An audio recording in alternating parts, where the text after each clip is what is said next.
So in my sophomore year of high school, I remember what happened. I got good grades and Yay. yep, that's how I was feeling. And they gave us they had like I was like an honors kid, whatever. Like I was on like I had good grades, so I was in honors. Wait, do you even know what that is? Yeah, you honored. Okay. I'll take your word for it. um but I had wait, should we specify that you're homeschooled? Because I don't want it to sound like I think you're stupid. Oh well. uh, Oh wow. um, Sorry, I got. Do you even know what an A is? Have you ever gotten that? There's letters above B. I know you do the alphabet backwards in your weird situation. so they threw us honor kids a little breakfast, and I was fairly excited. Not really for the food; I didn't expect much, but just to be able to like miss a class or whatever. But then I realized that was during a specific class where and this is the second to last week of school. The last week of school is all finals, and you go over like these big mega blocks of just testing time. Um, but the teacher in that class, it like kind of cheekily been like, "Hey, you guys, so we're going to take a review for your final on this day, the week before the finals. And it's so similar to your finals that I might accidentally get confused and grade you on this for your final, and you might have to accidentally end up not showing up on the day of the final." And I was like, okay, this is cool. And like he was just kind of saying like he didn't want to be locked with us on like days where like you don't have to go to school if you have the final. So he was trying to make it so he didn't have to go. And we were and so he was just like hinting towards that, and that was cool. But I had the honors breakfast during that class. So I was like, oh well, I can't be the only kid who has to go to for finals day and take my final. So it's like let me tell him about this, and his room was on the way to the cafeteria, kind of. So I stopped by him and I was like, hey, so I because of my grades, I have the honors breakfast right now, but I know you said that we should be here today, so I'm better off just skipping the breakfast, right? And he takes a moment and he thinks, and then he goes, Tristan, as far as I know, you got 100 on your final. And he let me go to the breakfast. The goat. The breakfast wasn't even good. But What's his full name? Shout out. Leonard. I don't know where I was Leonardo. going. That's not his name. Leonardo. Leonardo Blue Turtle. Blue Turtle Sword. son. Um, but yeah, just like a silly, like kind of like sitcom finale moment in my life. It's like And you it go to was that breakfast. almost your finale moment Huh? in life. What? Hmm? What? We got like for the honors breakfast, they like called us up and they gave us like little like award papers. I feel like there's a better word for that, but I don't know. And then the next year, Honorary papers. sure. And then Yeah. the next year they had the breakfast again, but that time they only gave us pins, like just like a little pin that was like honor roll student. I think a pin's cooler than a piece of paper. Me too. I really don't want the piece of paper, but like I don't know. It feels like a What downgrade. kind? A Like certificate. a It was like a like a certificate oh right type right card. like a Oreo sized pin. They kind of you do It the was like it was that pretty too. tiny. It's a little tinier. It wasn't like a circle. It was like in the shape of like a book or something. Could you open it? No. Were there words inside the pin? I'm so confused. You keep adding all Sorry, these details. forgot. Homeschooled. Shut up. So a book. It...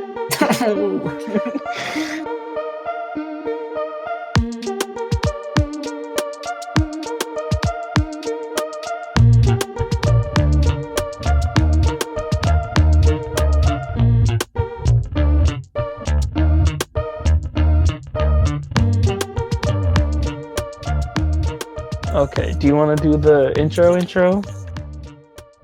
Yeah, I'll give it a shot. You'll give it a shot. You'll give it a shot. Were those scissors? Yeah, I was playing with them earlier. Shay, put them down! Shay, put them do down! I got pins too. No. It's funny when you really look. There can be a lot of sharp things at your disposal. Oh. I guess. Pencil. I gotta imagine the music because I think that's what they do on Sad Boys, right? They sing the Spider-Man 2099 theme? No, no, not just the our music. Oh, yeah. Well, Sad Boys, they don't have a thing. Yeah, They don't have a theme. They have the They just- jazz. Oh, Sad Boys Nights. Yeah. Okay. Okay, do your intro. You want me to do the music for you? To help get you into it? Boom, boom, boom, boom, boom, boom, Hello? boom, boom, boom, boom, boom, boom, boom, boom, boom, boom, boom, That bad. It didn't have better job than that. That's actually more fire than Yeah. We'll just start doing that from now on. Just beatbox. Beatbox and intros. Have you ever done this?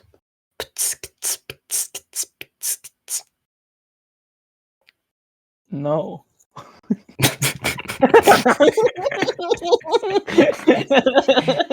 It's Boots and Cats, but you just kind of Meow. Meow. boom. What's that? That's the Boots. you like hit a drum. Boom. I don't know what else. I could do the squeaky boot. Do the 2014 Ninja Turtles. MC Mikey. What's that? There's a scene where they're in the elevator. Oh, in and the it's movie. Going, ding, ding. Yeah. I think you're talking about And the Nickelodeon show with that epic rap. No. And then That Mikey is starts actually fun. banging his nunchucks together, and then they all start banging their weapons together. What's it called again? Our podcast? Podcast, right? Hello, welcome back, folks, to the podcast.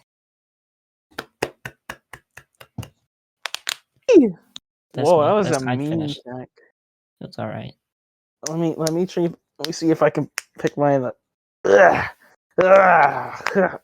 I'm kind of Those are some known public for my school knuckles right there. what? I'm I like just being in groups of people that I know and then just cracking my back real good. I like just grossing someone out. Crack my back. Oh, did you hear that? No. Oh, I said that my mic picks up that. Maybe if I'm talking when I do it. Just, oh god! Dead live on air. You're not supposed to like crack your neck, right? Oh no! Like forcefully. Oh. Like a, you know. Oh yeah, I can just move my neck and it'll happen. I do, but sometimes doesn't feel like enough for me. Uh. And then I stop doing it because apparently it's like you'll have a stroke or something. You should let me crack your neck. I'll do it properly. Hated it. Each syllable kind of was just like a different evil infesting my mind.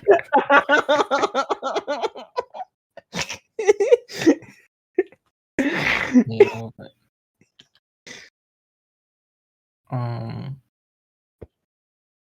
yeah, I was gone, and then Tristan was gone, So and So then we I were- was gone again.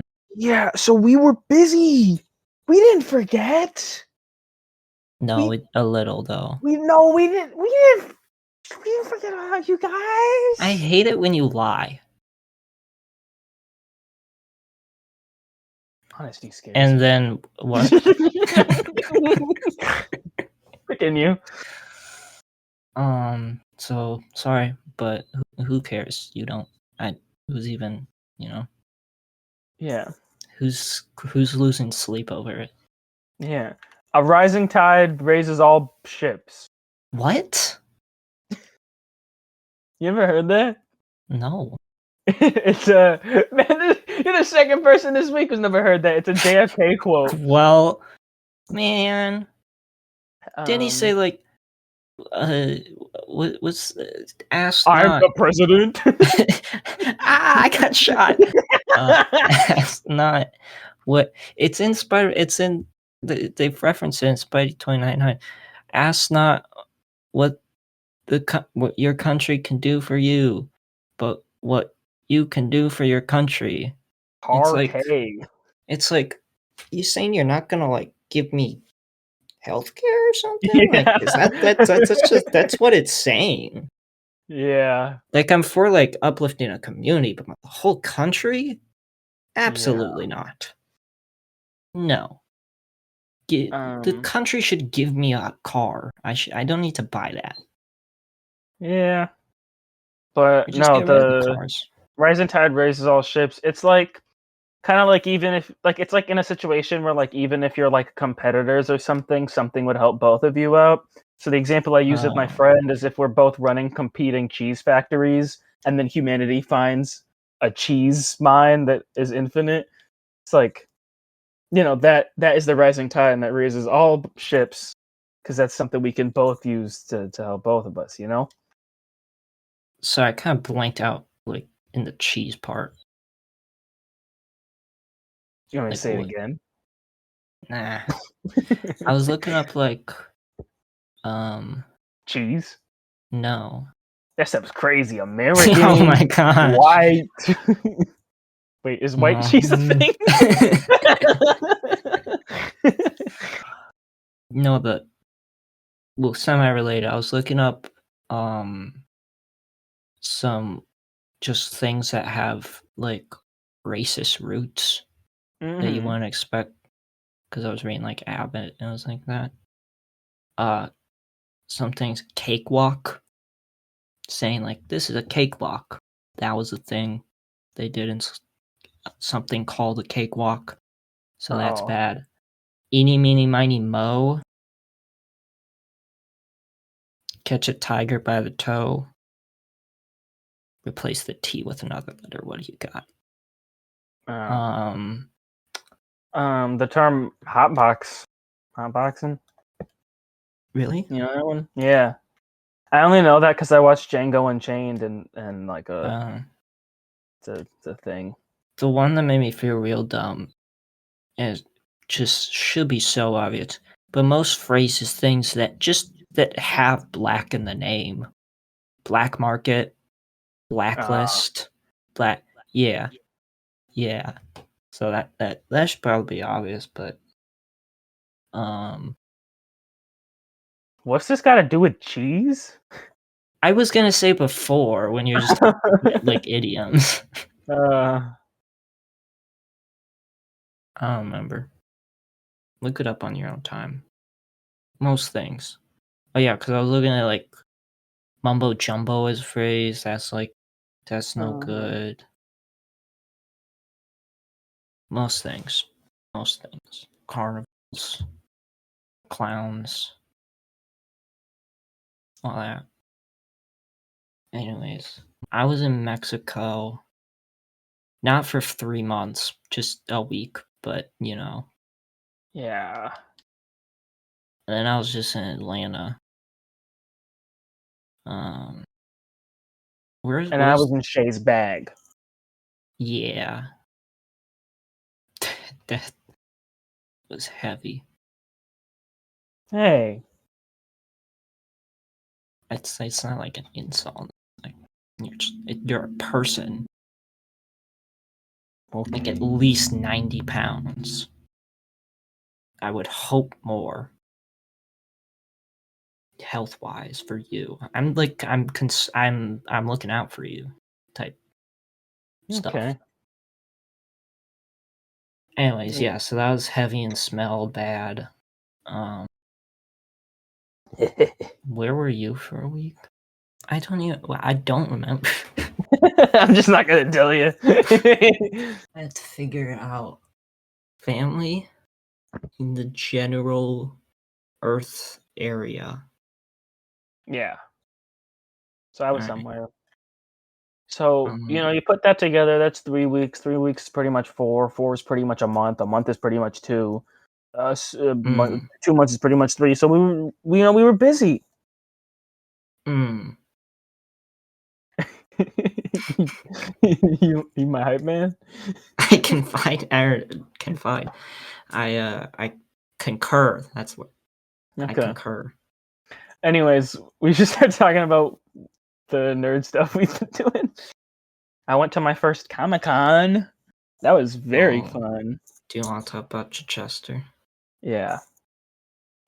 Wonderful man. Talk to him. DG Chichester. It was funny because previous to, well, actually, not even. Well, I met him and then I like looked up some like interviews with him and stuff. But so I thought his name was pronounced DG Chichester. So then I thought it was really funny when I mentioned Daredevil to someone at the Comic-Con, and by the way, Chichester he's a Daredevil writer. But I mentioned Daredevil to someone at the Comic-Con. They were like, "Oh, you got to meet DJ Chichester." Wait, DJ? Yeah. I was like, what? Well, then that makes me think they're wrong about all the parts. Yeah, but it wasn't just then that I've heard Chichester. It's been like interviews where like the person's like on the phone with him and he hasn't corrected them. But that I thought that was really funny. That threw me off. But I met him. He was the sweetest man. So for my Comic-Con, it was Friday, Saturday, Sunday. I went Saturday, Sunday, and Saturday he stood and talked to me for 20 minutes. And it wasn't even like just about his run, which it's not even like one of my favorite Daredevil runs. And I know my YouTube videos, I joke about like 90s Daredevil being bad, but the page I show, or the pages I guess I usually show when I make those jokes isn't even from his run. It's just like a thing. It's a part of a storyline, and that part of the storyline I really don't like. But I talked to him and he was great, and we talked about his run, and I was like, hey, some of your ideas are cool, and he tell me cool stuff like in the final fight in Last Rites, the artist Lee Weeks actually didn't live in New York, so I had to go to where the fight was taking place and take pictures and send those to him. It's like, no, I didn't know that. That's awesome. Or like, oh my god, it was awesome. So the first day we went, because I went with a sibling, we didn't bring any bags because when we bought the ticket, it said no bags, like all caps and underlined. Everybody had bags. People were bringing several short boxes. But second day I brought all my stuff to get signed, and but I didn't have a Daredevil issue from Chichester, so I went through just some of like the dollar bins. There was a ton of people just with stuff set up, and I was actually able to find a copy of Daredevil number 300, probably the most famous issue he wrote. Right? Well, I don't know about like as a single issue, but like Last Rites is definitely the most famous storyline he wrote, and that was 4 issues, and this is just the climax of that. and probably what people remember almost most, either that or the first issue of it, 397. But oh yeah, but I found a copy of Daredevil number 300, which is great enough on its own, but it also was a copy signed by Lee Weeks. And it was cool though because it was out of, it even had like a certificate of like approval on the back. Like it was like, hey, we saw Lee Weeks do this.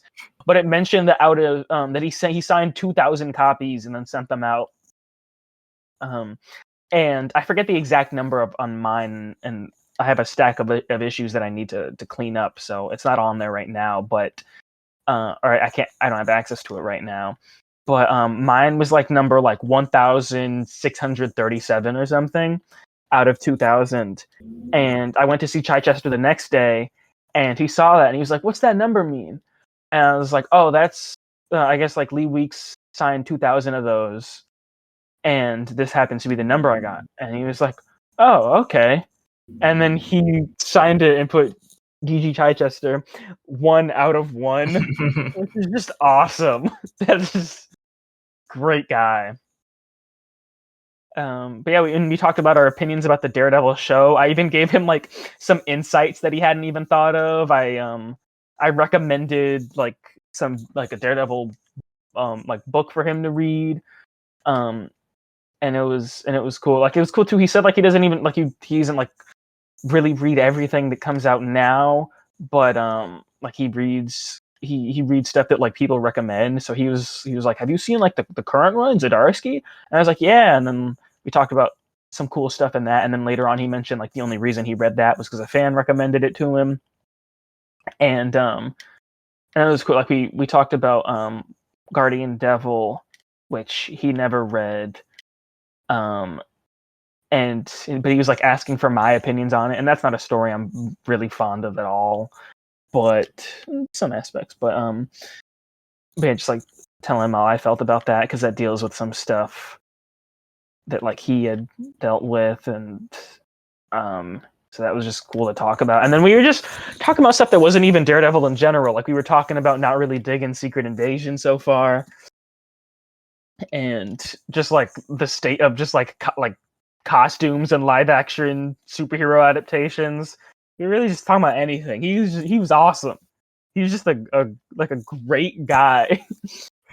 Yes, and then that first day we talked 20 minutes. That second day we talked 30 minutes, and it was awesome. And I might go to another Comic-Con later this year and see him again. We're about to have him on the podcast. He'll be our first guest. Yes. But I want that. Yeah, met some other fun people. I met Rick Leonardi. On brand for this episode. He didn't have much to say. he was a really quiet guy, and that's fine. And then I met Jimmy Palmiotti, who is famous for a lot of other things than what I know him for, but I just know him from like helping start Marvel Knights and inking Joe Quesada's art on Daredevil, which I'm not even like too fond of, but I appreciate it anyways. And that was cool. Talk to him, and he's a silly guy. And I was like cosplaying as Daredevil, and he was like, "Oh, you gotta pretend to be blind." Just like, okay, Jimmy. Whatever you say. Okay, Jimmy. And it was cool. Like I was asking a bunch of people if they wanted to take pictures with me, and then like some people would be like, "Can I take a picture with you?" or like a picture of you, like because some people were just photographers. And then one guy who was pretty nervous but still silly, he walked up and he was like, "Are you Bullseye or Daredevil?" And then I told Jimmy Palmiotti about that, and he was like, "You should have pretended and been like, yeah, I am Bullseye, but don't tell anybody." Okay, Jimmy. So some people just made some pretty unfunny blind jokes, which is not like at one point I was just like on my phone, like texting or something, and then someone like just poked me and was like, "Hey, you're blind. How could you can't see your phone?" Just like, oh, okay. There's a certain point, like doing the role play cosplay stuff at cons. There's a certain point when Yeah. it's just annoying. Yeah, and and then there's at one point, and that was probably the most like annoying thing because like I didn't even know, like they didn't even mention me being Daredevil. They were just like, oh, this person, they're in a blind person cosplay at least. I don't know, but then there was like a kind of awkward interaction later where like I was talking to some guy, and he I don't know if I bought anything off him, but he was like a cool vendor. And then he was like, okay, now this is something I'm doing with every Daredevil. We got to do the handshake test. Give me a Matt Murdock handshake. And what he meant was just reach out my hand and not properly give him a handshake. It's like, as if I was really blind. It's like, okay, it's a thing. I met a couple other Daredevils, like 3. That was cool. I did meet a Kingpin. I felt bad because at one point, because I was like, oh man, it'd be cool to see a Kingpin. But then I remember, like, I talked to you about this, and that's just kind of like a hard thing to go for, because it's like you got to happen to be old, you got to happen to be bald, you got to happen to have the right build, and all that. Enough is more than enough reasons to not do it. But also, you got to have a nice suit. But me and my brother were talking to this vendor, and then my brother pointed out to me Kingpin, and I was like, oh! And then to the vendor, I was like, I'm sorry, there's Kingpin here, I have to go. And then I never came back. It's like, there's Kingpin, and and that was he was a great guy. We took a couple pictures together. He had some awesome props. And that was fun. I met some cool, just like creators, just like completely doing comics on their own. And I met this one person, and they had a pretty cool book. And it's not like physical or anything. They had like a physical version of like the first like issue, but it was like forget the name of the website, like Webtoon or something. And it was cool. It was just great meeting nerd people. They had a giant Appa from Avatar you could get on and take pictures of. But yeah, it was just a really, really fun nerd experience. Oh, it was also funny. There are some people who'd role play properly on the topic of people doing it kind of weirdly. There was a Fantastic Four group, and that was cool. And I was like, "Can I get a picture with you guys?" And they were in character. So then they were like, "Oh, Daredevil!" And I was like, "All right, let me try to go with the bit." So I was like, I don't know who that is. I think you mean Matt Murdock." And then Johnny Storm, Human Torch, there was like, "Oh yeah, that's like a highly esteemed lawyer, Matt Murdock." And then like I took a picture with them, and then they gave me a card for like their Instagram if I wanted to like post any pictures, so I could like at them. And then Human Torch, like as Mr. Fantastic gave me the card, Human Torch clarified like it's in Braille. And it was like that's a fun little just like in joke. And then one person walked up to me, and they were like, "Oh, Matt Murdock. All right, listen, I need a lawyer. So last night the drinks were flowing, and I got into an accident, and I need a lawyer." And I was like, and before I could even like respond to the bit, they like left me alone.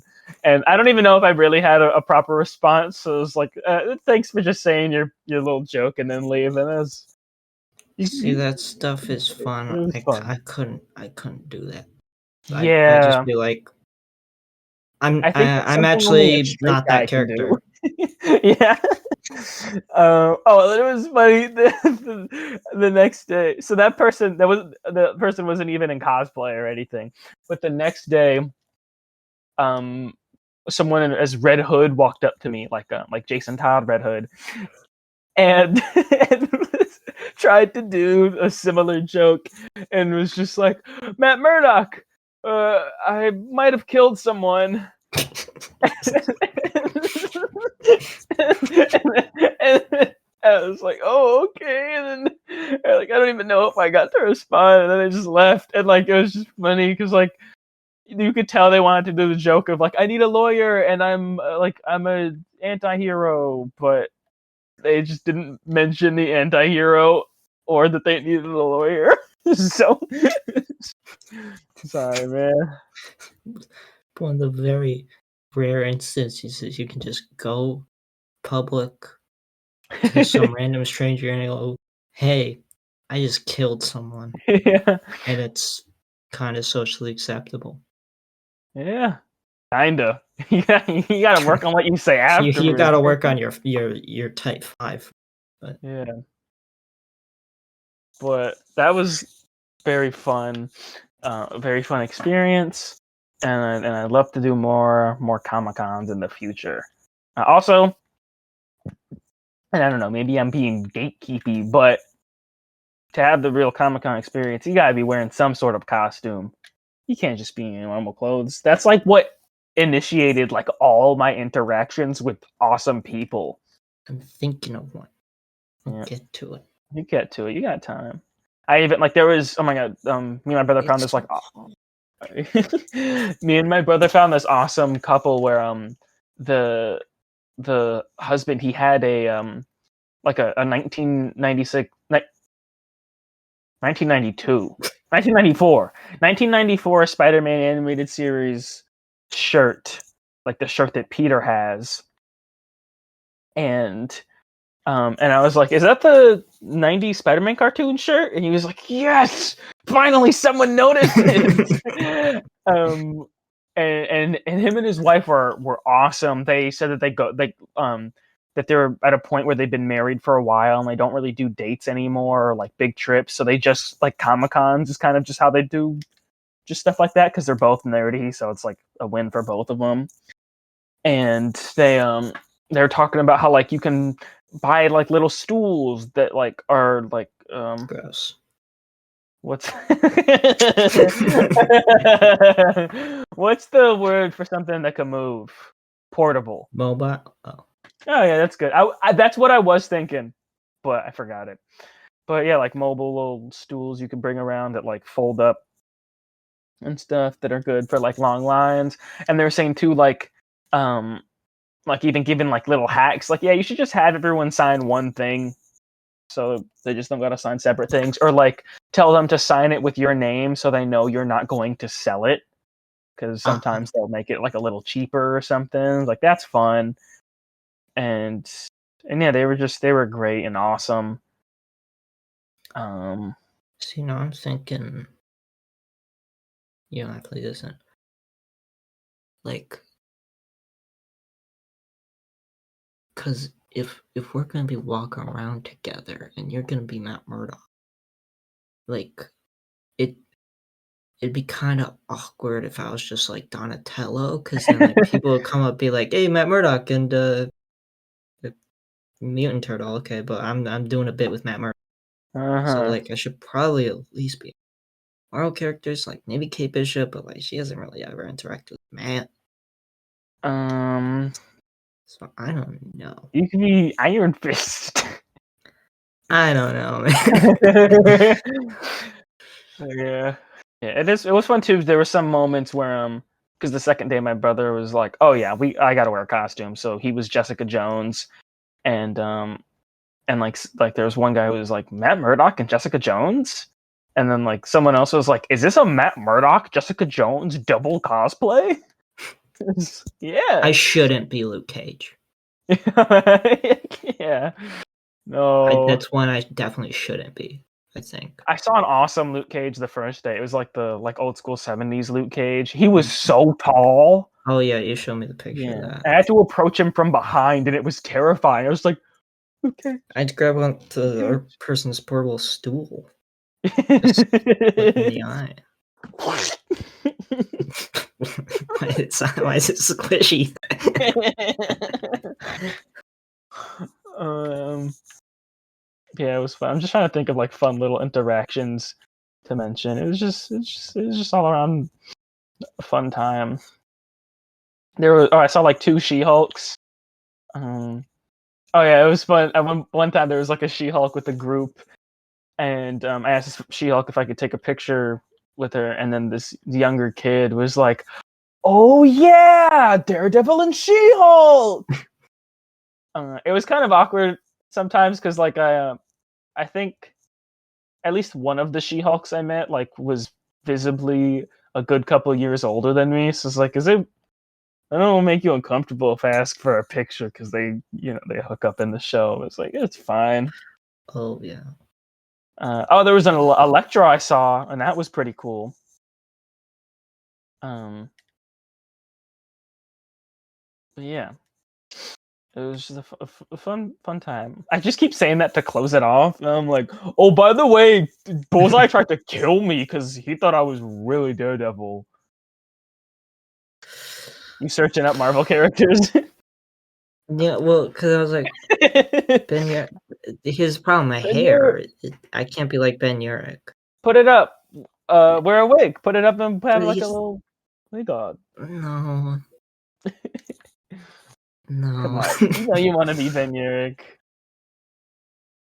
I mean, like, not. I don't think I'm worthy. Come on, everyone's worthy. We're all Ben Urich in our heart. No. You should wear whatever Tom Holland wore in the "I'm a really good lawyer" scene. No. Yeah, I think he just had like a T-shirt or something. I don't know. You could just wear like a Spider-Woman. just wear. You could wear something like a hoodie that's kind of unzipped and like Spider-Man shirts under it, and you could be like, Peter Parker, represented by Matt Murdock, or something. Or you could be She-Hulk, and we could be from a universe where they're just really good friends. I can't be green. You never know. Be Jen Walters. Nah. You got the hair for it. Yeah, I know. Yeah, and I thought of like toned down Typhoid Mary. You know, Oh, just like a leather jacket okay. and maybe white face paint. You But I don't- should. You should do it. Yeah, Do it. face You paint. should do That it. like that's a little. Wait, That messes with my senses. Shay, I got it. Do Typhoid Mary and wear the pink jean jacket I'm gonna give you. Is it pink? Yeah. It's got stuff on it. Well, Oh, well, it's like Yeah. a dark pink. It's not Typhoid Mary pink, but if you don't, yeah, no.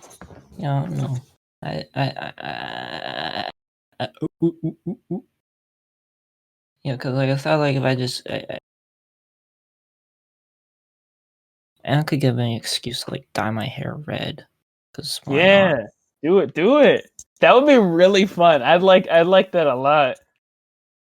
Typhoid Mary, and I could like burn people. Oh, I was like, and then we could be like Daredevil and wobbling. Typhoid Mary if they were really good friends. Yeah, or I just try to kill you. Yeah. No, but like I got the fluffy hair, Yeah. and like, yeah, I think it's just like a pink shirt, a leather jacket, Yeah. maybe just jeans. Yeah, just like a little mix of the Yeah, Believe and Vermida designs, a little calm, a little modernized. yeah.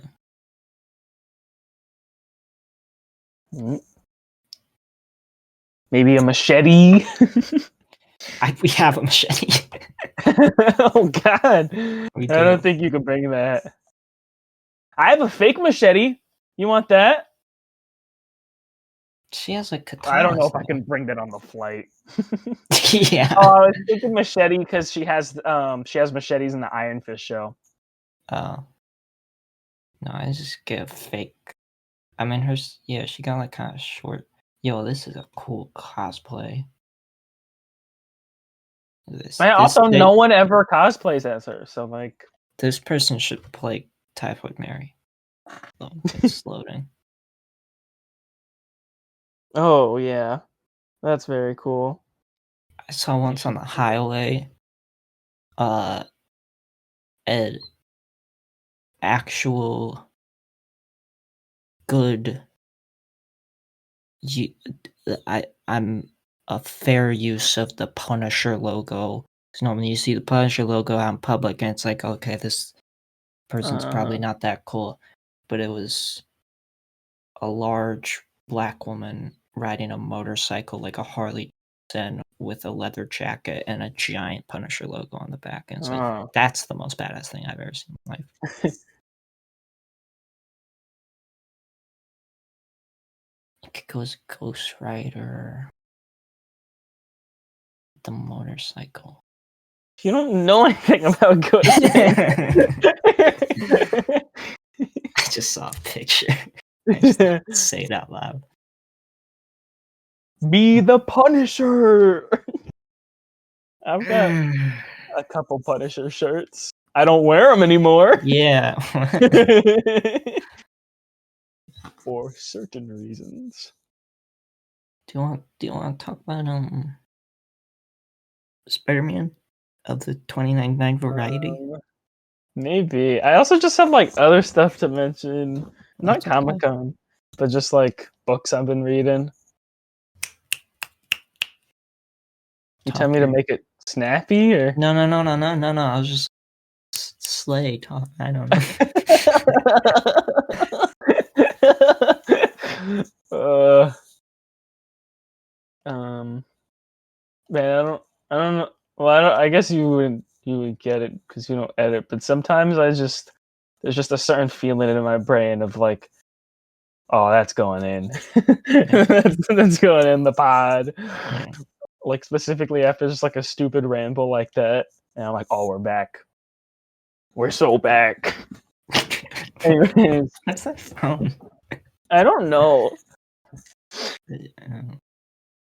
But this summer I also got real into reading FF Fantastic Four. I mentioned that I was like early on. I was maybe like 15, 20 issues into Lee and Kirby when we last filmed. But yeah, so since then I've read all of Lee and Kirby and I loved it. Well, I don't want to be. I don't know. I really liked it. I thought it was really good. Kirby's dope. Yeah, Kirby, especially like that, like at even like at times where maybe the writing wasn't something I was too interested in, which honestly was happening less and less frequently after the first like 30 issues, which is a lot when it's old comics, but out of 100, that's still 70 plus like 10 annuals, not 10, maybe like 6, 7, whatever. Well, 70 plus 30 is 100. Thanks. Honor student.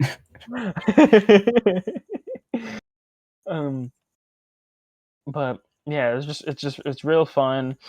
And since then I've read a couple of the runs after that. And I've had some fun, but so far nothing's really hit as much. Though the current run, that'll be my recommendation. The current Fantastic Four run, that's what got me to read Fantastic Four. It's awesome. And I'm liking it a lot. And from that was my first like Fantastic Four thing I chose to read. Like I'd seen them in other stuff, but like actual FF title, and it was really cool. But yeah, Lee and Kirby Fantastic Four. It's fun. It's awesome. A little dated sometimes. Sometimes they say things that are not good to Sue, and she's not treated the best. And I don't like that. But the family stuff is great, and there's fun stuff of like kind of like the superheroes like equivalent of like family like kind of dad jokes and stuff like that like the just like superhero equivalent of Family Guy. I think you're yeah, that's took the words out of my mouth. I was gonna say a thing, but then started stuttering because I was like, I don't know, is that spoilery for the 60-year-old comic? I'm chattering my teeth. But yeah, it's fun. So I read that, and that's been big thing for a while. So right now I just finished the Simonson run, taking a little break so I can catch up on just my current like ongoing comics that I've been behind on for the last couple of weeks, and then we're pushing. Really excited for Wade Fantastic Four. That's like I'll die happy. Just get me You there. will. Yeah. No, that's the plan. I closed the final issue. Just disappears. Yeah. Smoke bomb. Yep. Yeah, that's been the main thing that I've been reading throughout the summer. Yeah, what about you? What about you? What you been reading? What you're gonna be wrecking? As in I recommending. reckon I be Oh, fun. I reckon. Read a lot of Thor. I think last time I probably just like finished. I don't even know, but mainly I read all of Jason Aaron's Thor, which is a highly acclaimed run that lasted like 7 years. I can definitely get why people love it, and I liked it quite a bit. I didn't like love it as much as other people, but there's some good stuff here and there. So like, there's a lot. I don't know if I'd recommend 100-issue run necessarily, but you know, if you want, some good Thor, I just recommend Straczynski's run personally, or just Jason Aaron's first arc, which has Gore the God Butcher, who's played by Batman in the new Thor. What's his name? Christian Bale. Christian Bale. Which I heard is not good, but the comics good. I didn't like Love and Thunder too much. But I really liked a Loki comic around that time called Loki Agent of Asgard by Al Ewing, who's done. He also did the Ultimates comics, not like the Ultimate Universe Ultimates that are like the Avengers, but the non-Ultimate Universe Ultimates that are not like the Avengers. They're just the Ultimates for some reason. And consists of like Black Panther and Monica Rambeau and America Chavez. And I like those.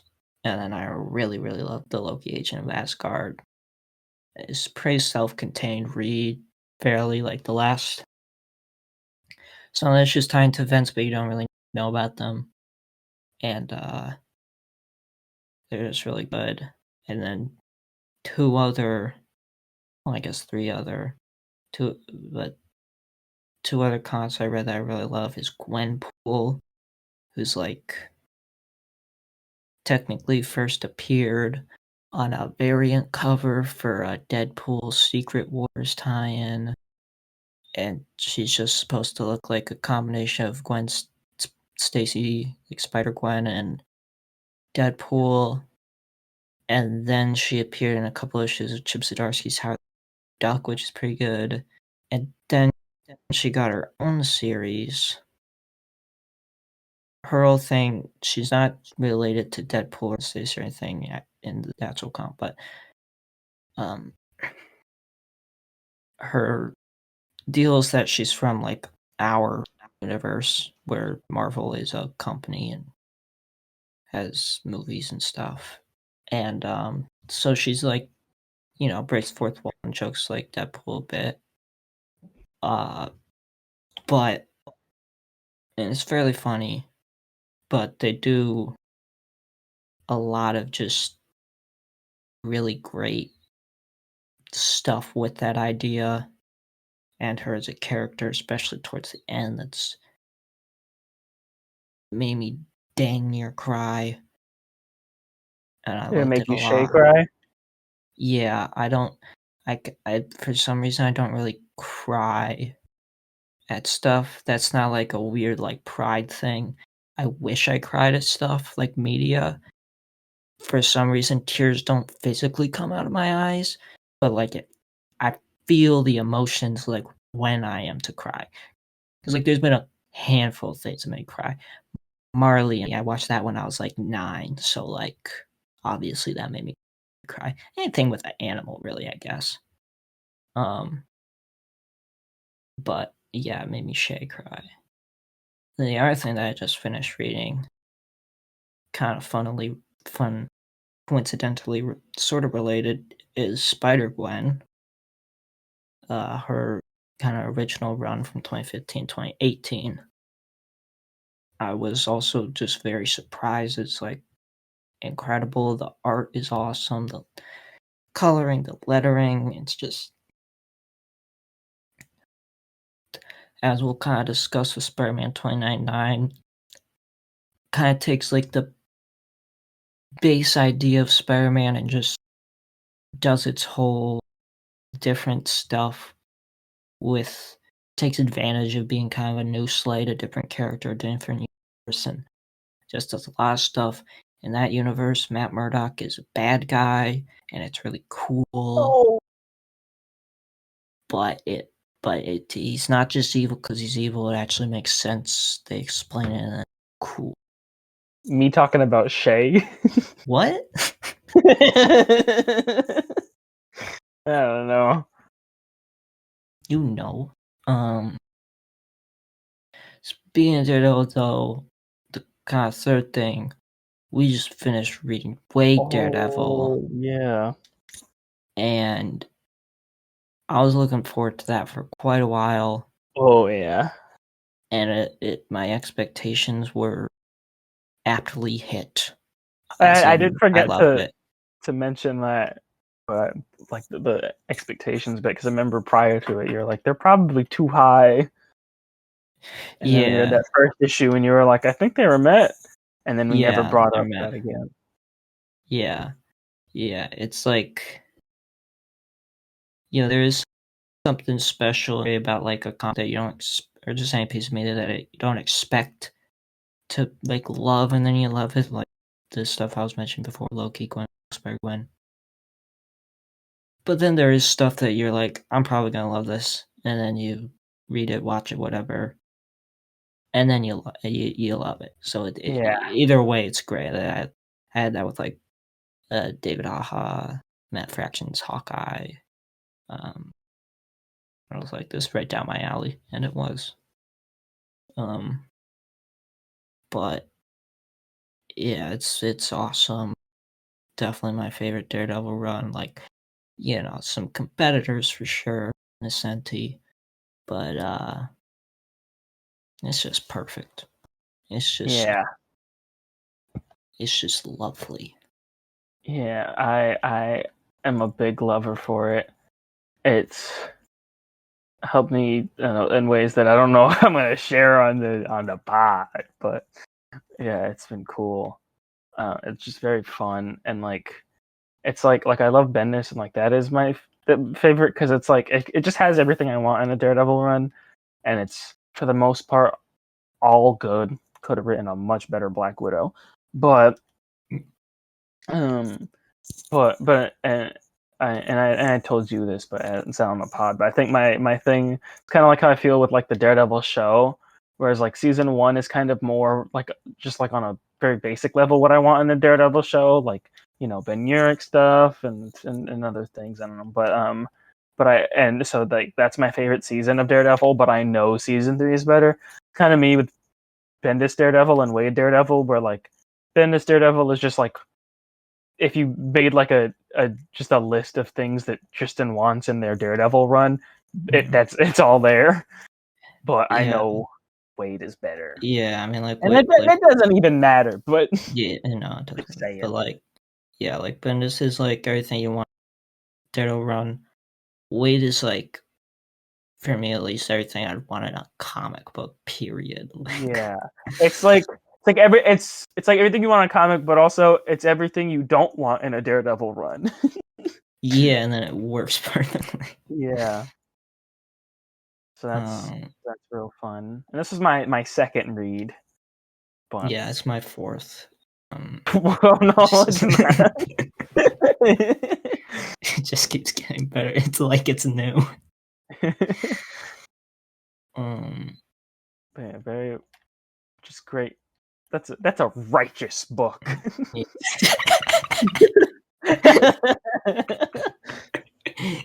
me, fin- me, me finish reading Wade. Righteous. Yeah. As I was saying it, I was trying to think of the most like biblical complimentary word, and then I forgot that righteous is just like a silly surfer dude word. Yeah. Awesome. Awesome's actually the same with that.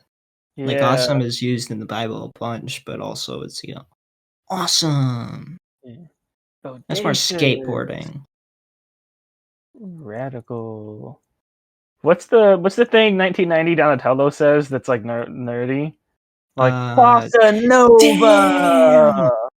No, it's Raphael. Oh, She's who? Bossa Donatello? Nova. Yeah, and then they give him a weird look, and then he's like, Chevy Nova. He goes knock knock. Yeah, he I don't know does. what else. He doesn't really have any other lines in that movie. Well, he goes. To be honest. "Rah, rah." Oh yeah, when he sees a pretty lady, it's like, calm down, you're a turtle. Oh yeah, we've also been getting into Ninja Turtles. Oh yeah. Yeah. So Yeah. And that's been fun. But more on that in later episode. Watch the new movie. It's Yeah. good. Is it free? Watch the new movie. What if you use the right sites? It's free. Stop. So stop. Every now and then you do that laugh of what it sounds like when someone eats hot food. You ever? I did this when Eat I was hot food. no. I did this. I was in Atlanta and we were having some lasagna. And I took a bite and I was like, immediately like, whoa, too hot. And you have that big hot bite and then you either spit it out or able to get it down, and then you're just like, well, my taste buds are ruined for a week and I can't eat Oh yeah. anything good. I did not actually. It didn't really actually kill my taste buds too bad there, but and the last time I was in Atlanta before that, I also did that. And family made some smoking hot but delicious chili. But I was like, man, this is but this is rough. Mm-hmm. My taste buds be like, he's right behind me, isn't he? To another taste bud. Yeah, I meant to the hot food. But No, but like oh yeah, talking to another taste bud. Yeah, they're all like kind of buddies, neighbors. buddies. Like.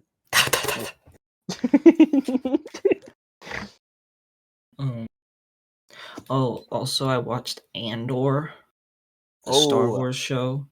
I also watched like Mandalorian and Book of Fett and Obi-Wan. Those shows are not Mandalorian's decent. The other shows are, but Andor is one of the best shows I've ever watched. It's nothing will ever crown after Last Airbender for me. But we gotta do it. Maybe we could do a combo. We gotta do like Troll Hunters guitar episode. like 2 in 1. Maybe. Okay. Maybe. Oh. I just need that outlet. I really need to Yeah, I don't know. I feel like there might be better as two. yeah, because I'm gonna I I like I'm almost hesitant to do it because I don't want I don't you'll have to simmer me down. You'll have to be like, Shay, I haven't talked in 3 hours. It's okay. What was I saying? Oh yeah, Andor. Yeah, nothing will top Avatar: Last Airbender for me. It's my favorite show, and I also adore Korra. So those are both kind of top, but Andor is my second favorite show, I guess. It's just perfect. It's you know has just some of the best just general messaging and themes and what's the word? Just kind of Good. good. Oh yes, that's it. Good. Uh, yeah, just great stuff. Watch it. You're you're gonna watch it. And it's let's tear down some oppressive governments. Yeah. It'll be a ride.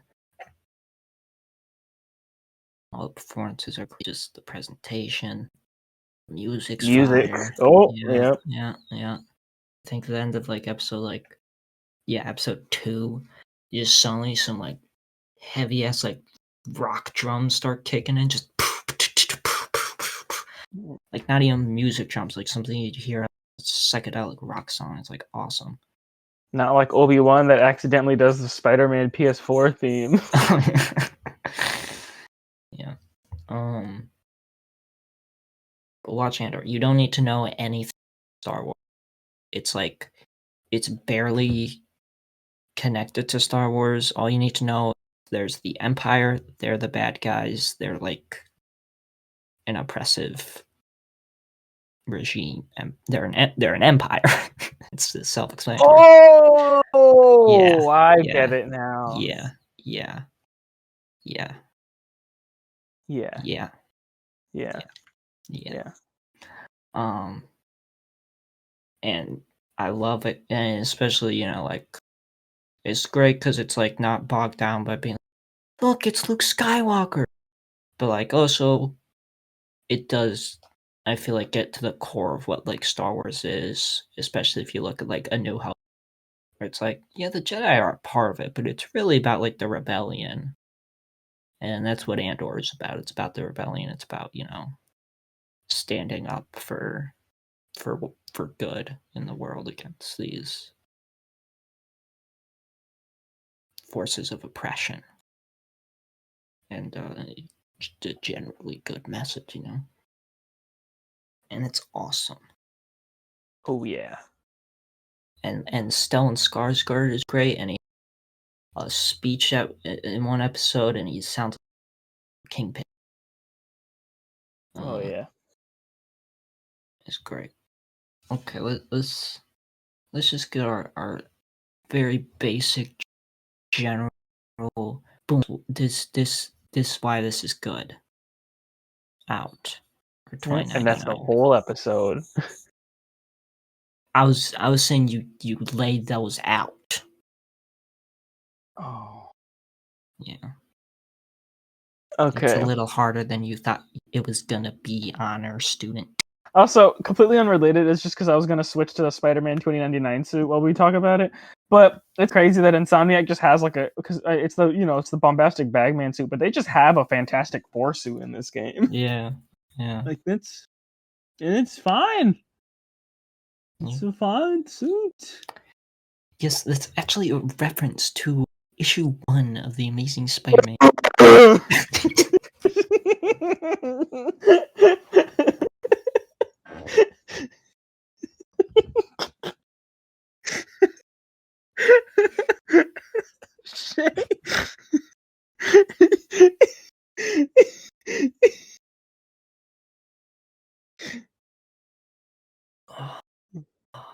Why did Discord allow that to pick up? Me after Shay says anything. What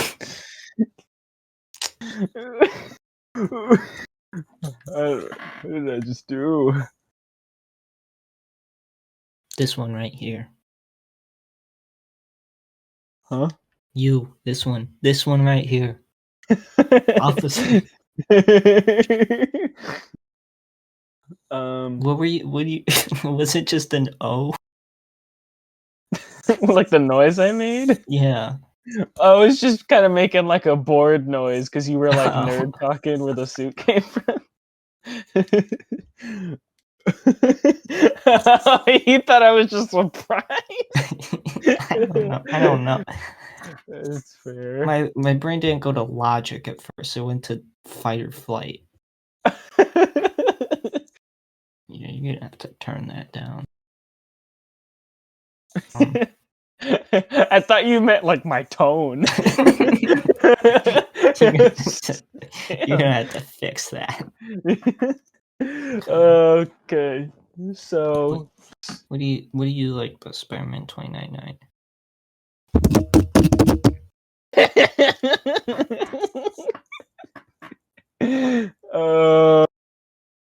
I don't remember. No, I do.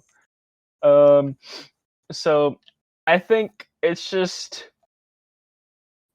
especially I mentioned it in my video, those first 25 issues. It's just good, self-contained, like anti-corporate, just self-searching superhero goodness. And it doesn't feel dragged down by having to be like, oh wait, where's Peter Parker? The past villains in the future? It's just like it makes fun of Peter Parker.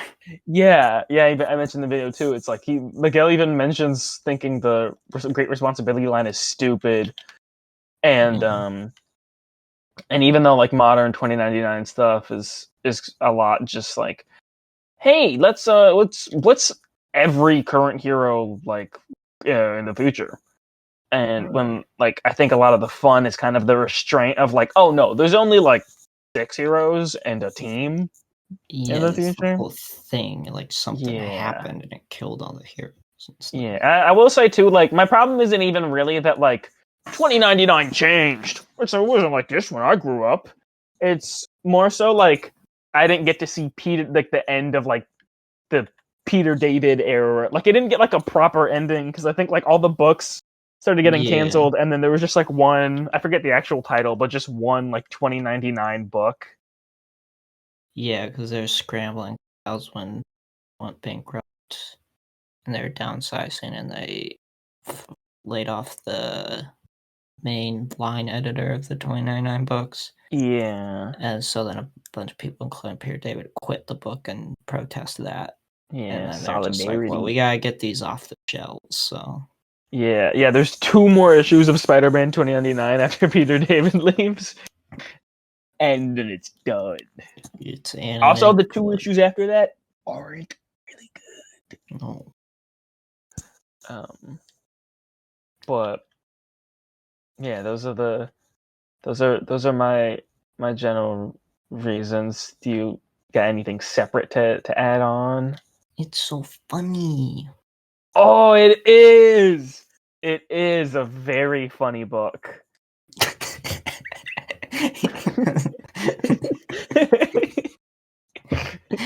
Thanks for backing me up there. That's what I'm going to do the rest of the podcast. And I like issue 10. I like issue 10 too. I like. That was the gayest. Being myself. There's a lot of hilarious lines.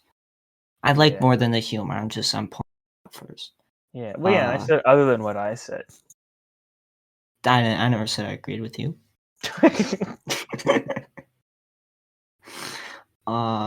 There's one great line that I just have. Miguel is talking to his boss, Tyler Stone. Stone, right? Or is it? Yeah. No, it's O'Hara, not O Stone. Yeah. Miguel Hara and Tyler O. Stone. Oh, Stone. But he's talked to them, and they don't like each other. And Miguel goes, Tyler, there's a train leaving at 8:30. Be under it. Yeah, a lot of great humor, especially Lila, who's the little hologram helper. I love in issue 4, Tyler O. Stone comes over, and Lila's like, "Here, Tyler Stone, you were not listed on Miguel's social calendar. Would you like some refreshment? Miguel has repeatedly stated you like to suck the blood of widows and orphans. There's none in the fridge, but perhaps some coffee." Yeah. Yeah, it's great. Yeah.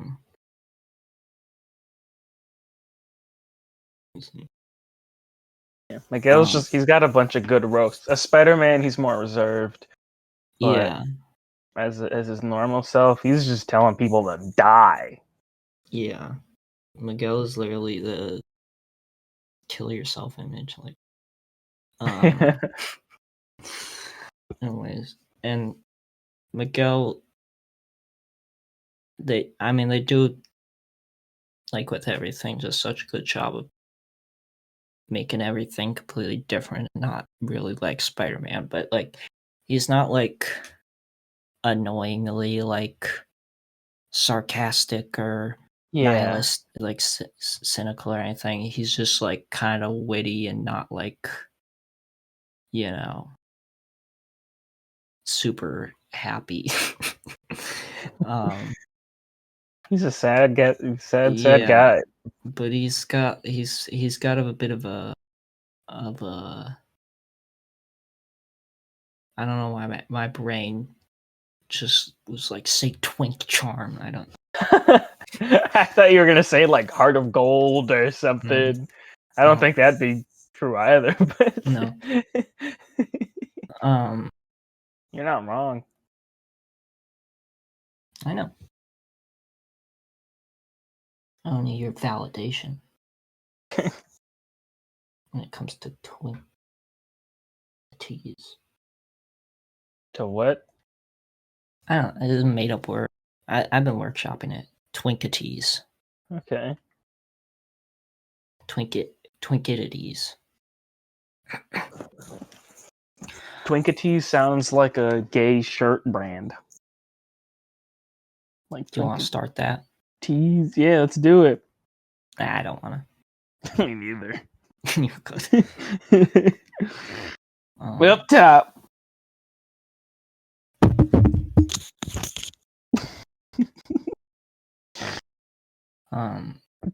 The art's really cool. Rick Leonardi, my goat. Met him. Cool guy. Yeah, I did meet him. Yeah, I met him, and I had him sign Daredevil number 248, one of my favorite Daredevil issues ever that he did. He only did 3 issues of Daredevil ever. Well, actually, he did 3 issues of the Nascentes run. He did like some like guest penciling, the Joe Kelly run. But so I brought Daredevil 248, Spider-Man 2099 number 1, and then Spider-Man 2099 number 10 because that's my favorite issue of Spider-Man 2099 stuff ever. And he was signing that, and I was like, "Oh, that's my favorite issue of Spider-Man 2099 stuff ever." And he was like, "Oh, which one is this?" And it's fun. That's it fine. Was 30 years ago. Yeah, I know some people like get too flustered. Like, you don't watch the movies you're in. The way I like to think of it is, and this could help just people rationalize a lot of their negative thoughts about different kinds of workers. But just think of them as like a fast food worker. Like, you wouldn't be like, you haven't eaten every single burger on the menu and you work at McDonald's? Or like, you can't remember that one really weird order from 30 years ago? No. Obviously, it's different because a movie is several months of your life and a burger is not that long. It could be. Where have you been working, Shay? I'm not working. I'm empathy years. Okay. But yeah, and it's better to think about it that way. And like, after all, like, even if it's fun comic book silliness, it's still work. It's a job. Um, but yeah, but then it was interesting because then it seemed like he didn't like the coloring on it too much. Like he was looking at the cover and like squinting, and he's like, "That's an interesting choice of colors." Um, I hate blue. but yeah, cool guy. Anyways, though, the art, it's fun. It's awesome. The suit is so cool. I don't care if it's blue or if it's black. It's cool. Just don't make it purple. Spider-Man PS4. It's not purple, but Yeah. Also, that's vaguely related. But it's only in like one issue and then like a cover. But I really like when Venom 2099 shows up and he's colored like green. He has like a yeah. that's really cool. Yeah. Because already 2099, depending on your beliefs, is either blue or black with blue accents. But either way, him and Venom just look the same if you do that, like if you don't do the green or whatever. But I think the green is a really interesting take and adds like a creepiness to it, like an acidic nature, and Yeah. it feels more like Venom, I mean, like that as a character, but just Venom as a word. I don't know much about yeah. Eddie Brock Venom. I mean, the coloring is also great because, like, especially uses, and this is also a case for in Doom 2099, which I've read like half of. I've read like the first I need to get to it. run, and then Warren Ellis took over, and then I kind of stopped reading at that point. But first, like 25 issues, colored by our girl, Christy Shield. Oh yeah. By the end, your mic's just gonna be.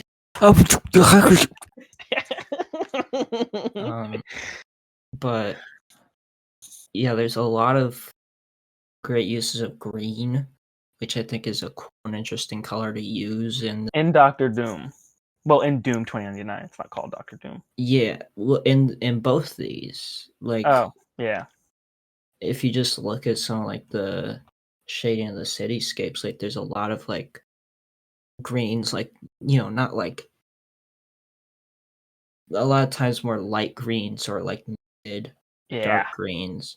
So like green most commonly associated with nature, but in this instance, it's associated with this grimy sort of futuristic city and Yeah. like blues and purples, and I think that's cool. Also, just the penciling of the city stuff is awesome. Yeah, I Like mean, it's just cool. The first issue, first like splash page, just like perfect, just showing with the Yeah. levels. I love this in like Star Wars. Like they specifically kind of show it in Clone Wars, but a sci-fi futuristic setting, city, and it's literally showing levels of class, of economic Mhm. class by the actual height you are Yeah. in the city, and that's there in on Coruscant in Star Wars. And that's here as well. Of just higher up you are, or high, rich.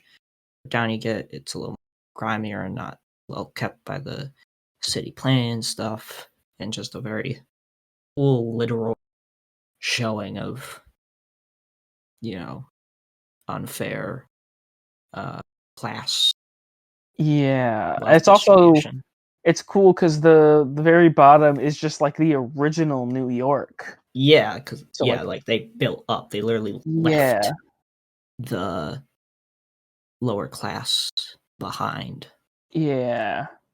And Um, like they still have like cars with wheels and stuff, and then like Miguel goes there and he's like very confused and he's like telling the car like drive to my house. It's like we can't do that. You live in Babylon Towers. That's a crazy high funded rich boy Alchemax mhm. place.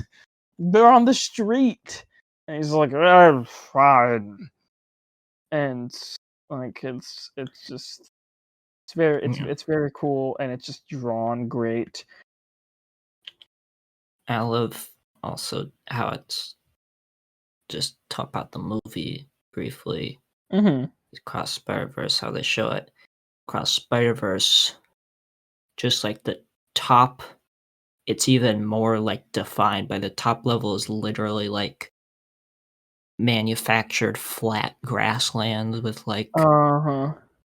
just towers like placed in the space, and then you go below the manufactured flat grassland and then it's grimy and dirty and looks really cool.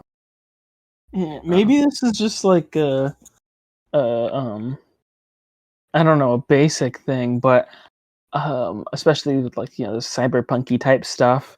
But I love just like a good like cyberpunky area, like that's like an open city with a roof over it. That's just so Mm, cool. Like I've been playing at this point 4-year-old Obsidian game Outer Worlds, and like it's just fun. Like there's like a little town you can find deep in a cave, and I just think and it's not even cyberpunky. It's just, I don't know, kind of dystopian, corporate ruled future, and just stuff like that. Like I don't know. I think it's just cool when there's a roof, yeah. but it's just so pretty in Be in Spider-Man. a house. Yeah.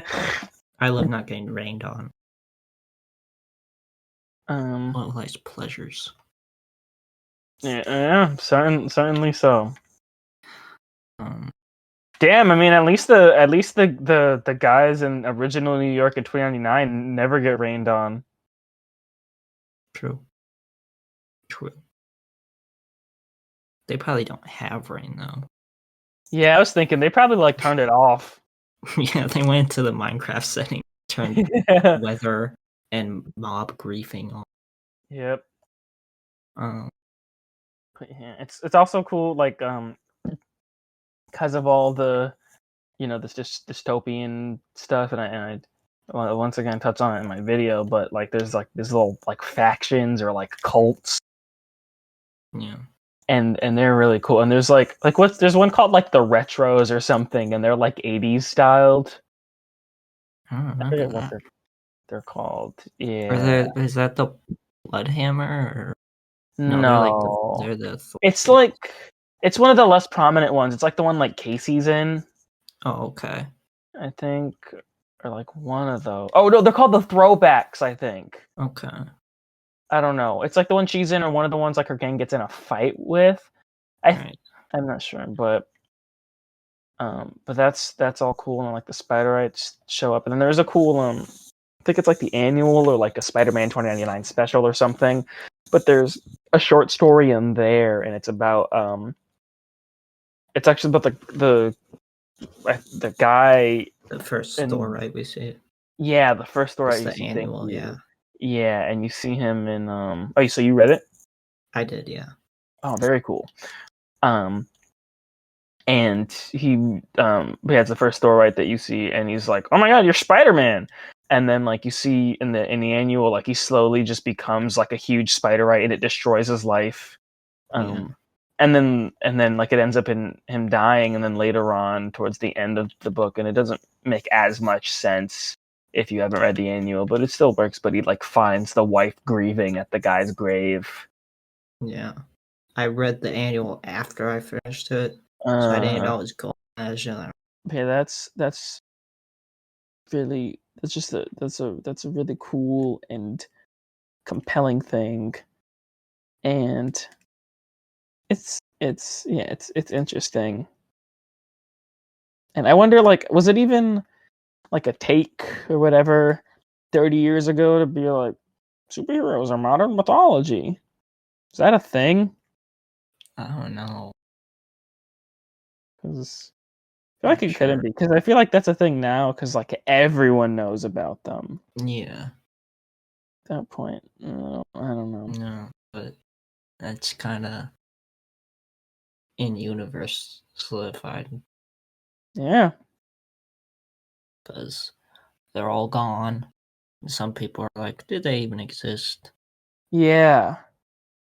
Also, a fun thing with that is that greatly like impacts how or like kind of what powers Spider-Man 2099 has in comparison with other Spider people. So Yeah. it's like it's based off of like just what any sane scientist would like deduce from looking at Spider-Man from like remains like at Right. best of like newspapers or whatever, because it was like the 90s. There weren't like, I mean, I guess it was like VHS tapes, but it's like, where are you gonna find that? But it's cool because it's like, well, how would Spider-Man climb walls? His atoms aren't gonna fuse with the walls. He's gonna have the little claws like tarantulas. Yeah. So then Miguel has those, and then he has like fangs like a tarantula. He can inject venom like a tarantula. Maybe other spiders could do this. I just know some tarantula stuff. I'm a nerd. Yeah. I know about that. Yeah, that.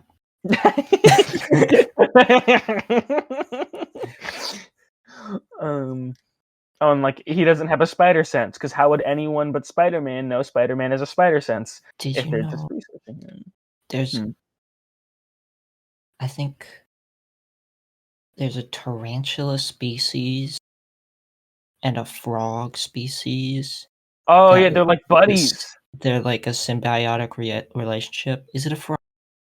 Yeah, frog. Yeah. There's a kind of tarantula and a kind of frog in What does certain I places. forget, what does the tarantula get from it? Because I know the frog just gets protected, and the I tarantula think can't the eat them. frog eats bugs that would like bite Oh, and like infect yeah, the tarantula maybe, and then the tarantula protects the frog from bigger, yeah. stuff like Cool. snakes I or think something. I that's don't know. us. Pray tell. Nah. I shan't. Me when I don't make it to the bathroom on time.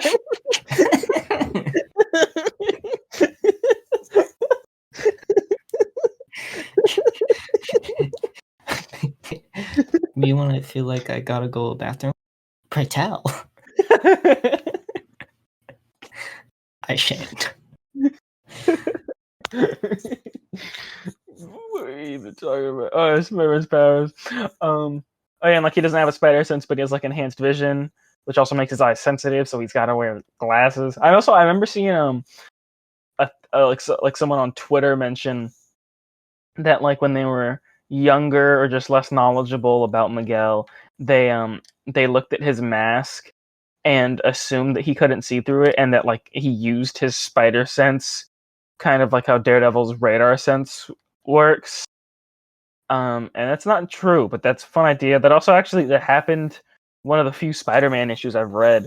I only read it because it was the first time that Frank Miller penciled Daredevil. It was in Spider-Man issues. I'm not sure what title, like Peter Parker Spectacular or whatever, but in that, Spider-Man gets shot with like a blind gun, and then Daredevil's like trying to guide him around. And then I think eventually Spider-Man's like spider sense kind of adapts into like a thing very similar to Daredevil's radar sense, but then he also gets his sight back right after that, so they don't really get to explore it. But that is a thing. That's I fun. didn't know about that. Yeah. Can you tell me about that? I don't think so. That's great. Yeah. Well, yeah. Now the main, not the main thing, but the big old great thing, especially the first. If there's meat and potatoes, then this is the cranberry sauce.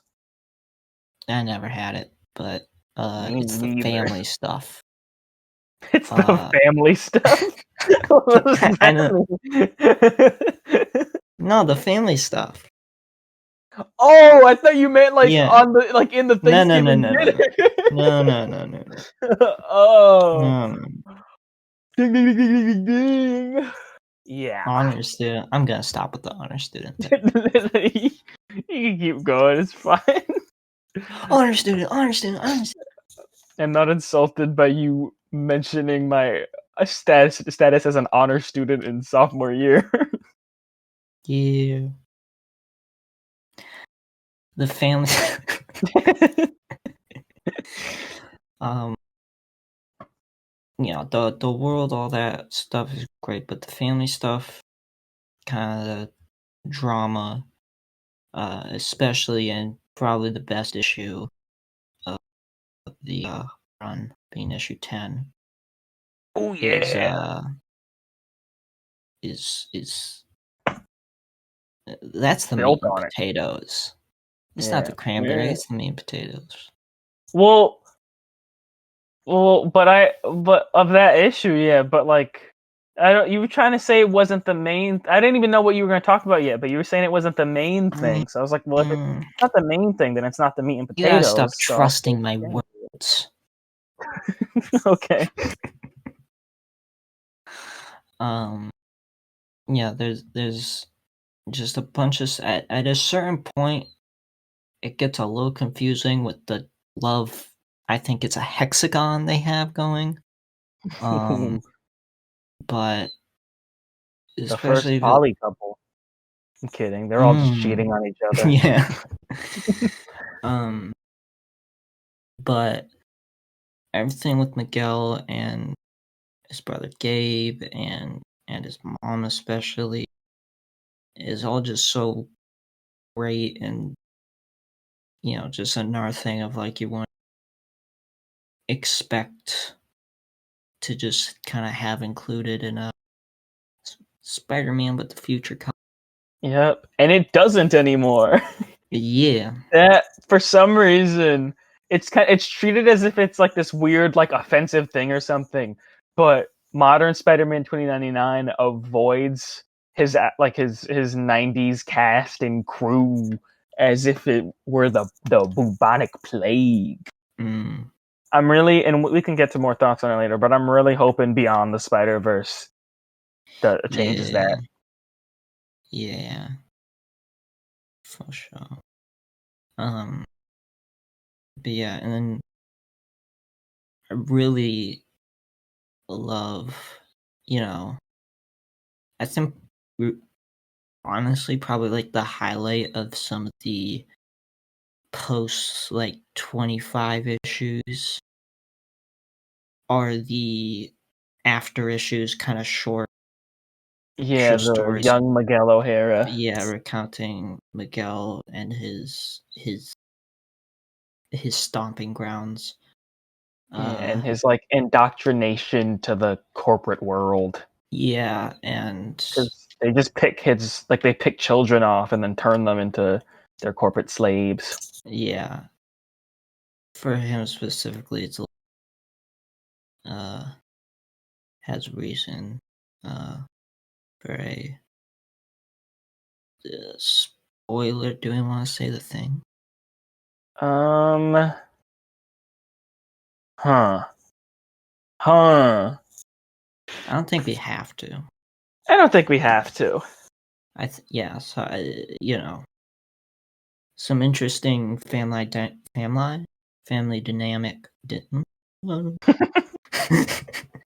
family Homeschool. dynamic stuff with the kind of reveal thing that happens at some point. You can read for yourself. I mean, it puts a lot more of this stuff into perspective and how it kind of connects to more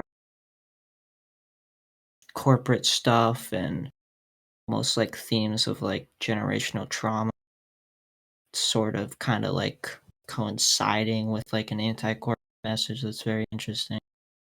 But that's a hard thing to unpack. I'm no student, so I'm just an Oreo So, milk Dunkin'. you say you're a little Duncan or dumb I'm an kid? Oreo milk Dunkin' homeschool little thing. That sounds like a boomer meme. Like, I'm an Oreo milk Dunkin' homeschool kid. I thought it was gonna be the other way around, like these Gen Z Oreo milk Dunkin' homeschool Yeah. screenagers, Oreo agers. Oh, wait. Screenagers goes hard. Have you never heard that before? No, that's awesome. Yeah. Dang. I didn't come up with that. Yeah, I think you did. You doubted me. That's okay. Didn't have it in you. Dude, screenagers. Like, it's alright. That's pretty good. It's pretty good. It's pretty good. It's like, What is like it? I don't know. I'm trying to think of like a boomer equivalent. All I'm thinking is like, wait, I was gonna say tumors because they'll all be dead and entombed. I didn't even think about the medical thing. They're kind of a tumor on our society. Okay. Old people Almost suck. all of them pancreases. You want to hear my impression of an old person's spleen? Sure. I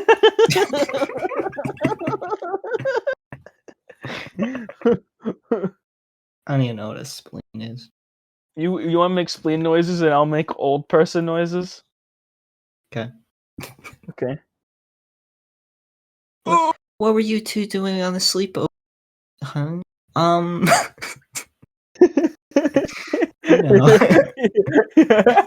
Yeah, walking past your kid's door and all you hear is, oh!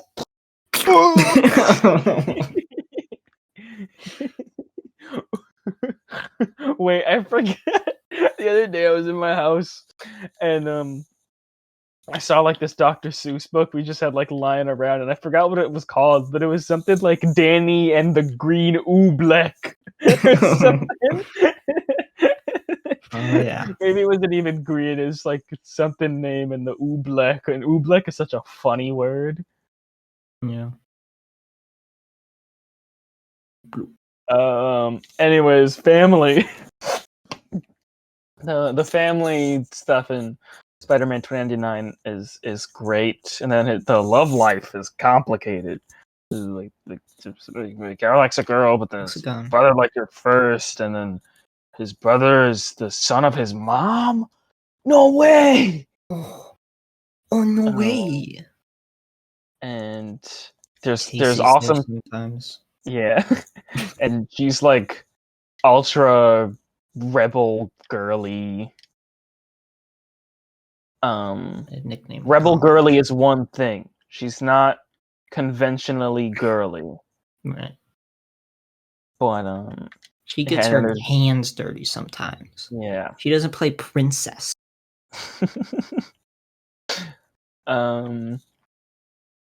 But and then there's like some like tension about like whether or not Gabriel knows Miguel is Spider-Man. Yeah, and Miguel's mom worships Spider-Man, but then doesn't. Oh yeah. And their relationship is like an old person's spleen. Yeah, wet and lumpy. Ooh, no, nah.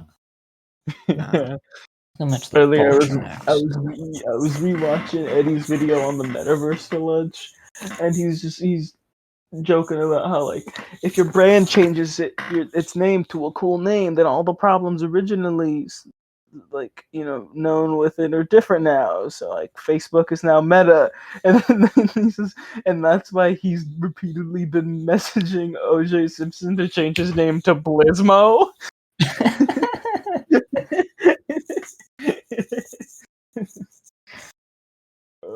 It's also funny because Twitter did that, except now all the problems are associated with the X thing, and Twitter is what everyone wants back. Good news, it doesn't concern you at all. What? Good news that doesn't concern you at all. Yesterday, my buddy of mine texted me, "Hey, good morning, Tristan. First, you look very cute yesterday." And I was like, "Oh, that's nice." And then they're like, "And second, yesterday I lost my cat Luna." And I was like, "Aw." And this one's like, we live close to each other, so just sent me a picture and like, if you look for a cat like that, can you call me, please? I was like, "Will do." And then just texted me, I didn't see it at 6:48 p.m. I found my cat. I appreciate you that you wanted to help me. What's the cat look like? Can I see it? Yeah. Here you go.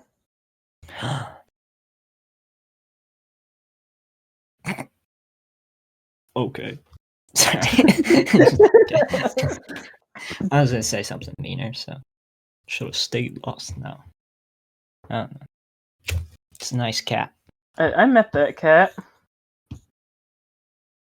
Good I for went- you. I- Sorry. I- So mean right now. You got the black suit.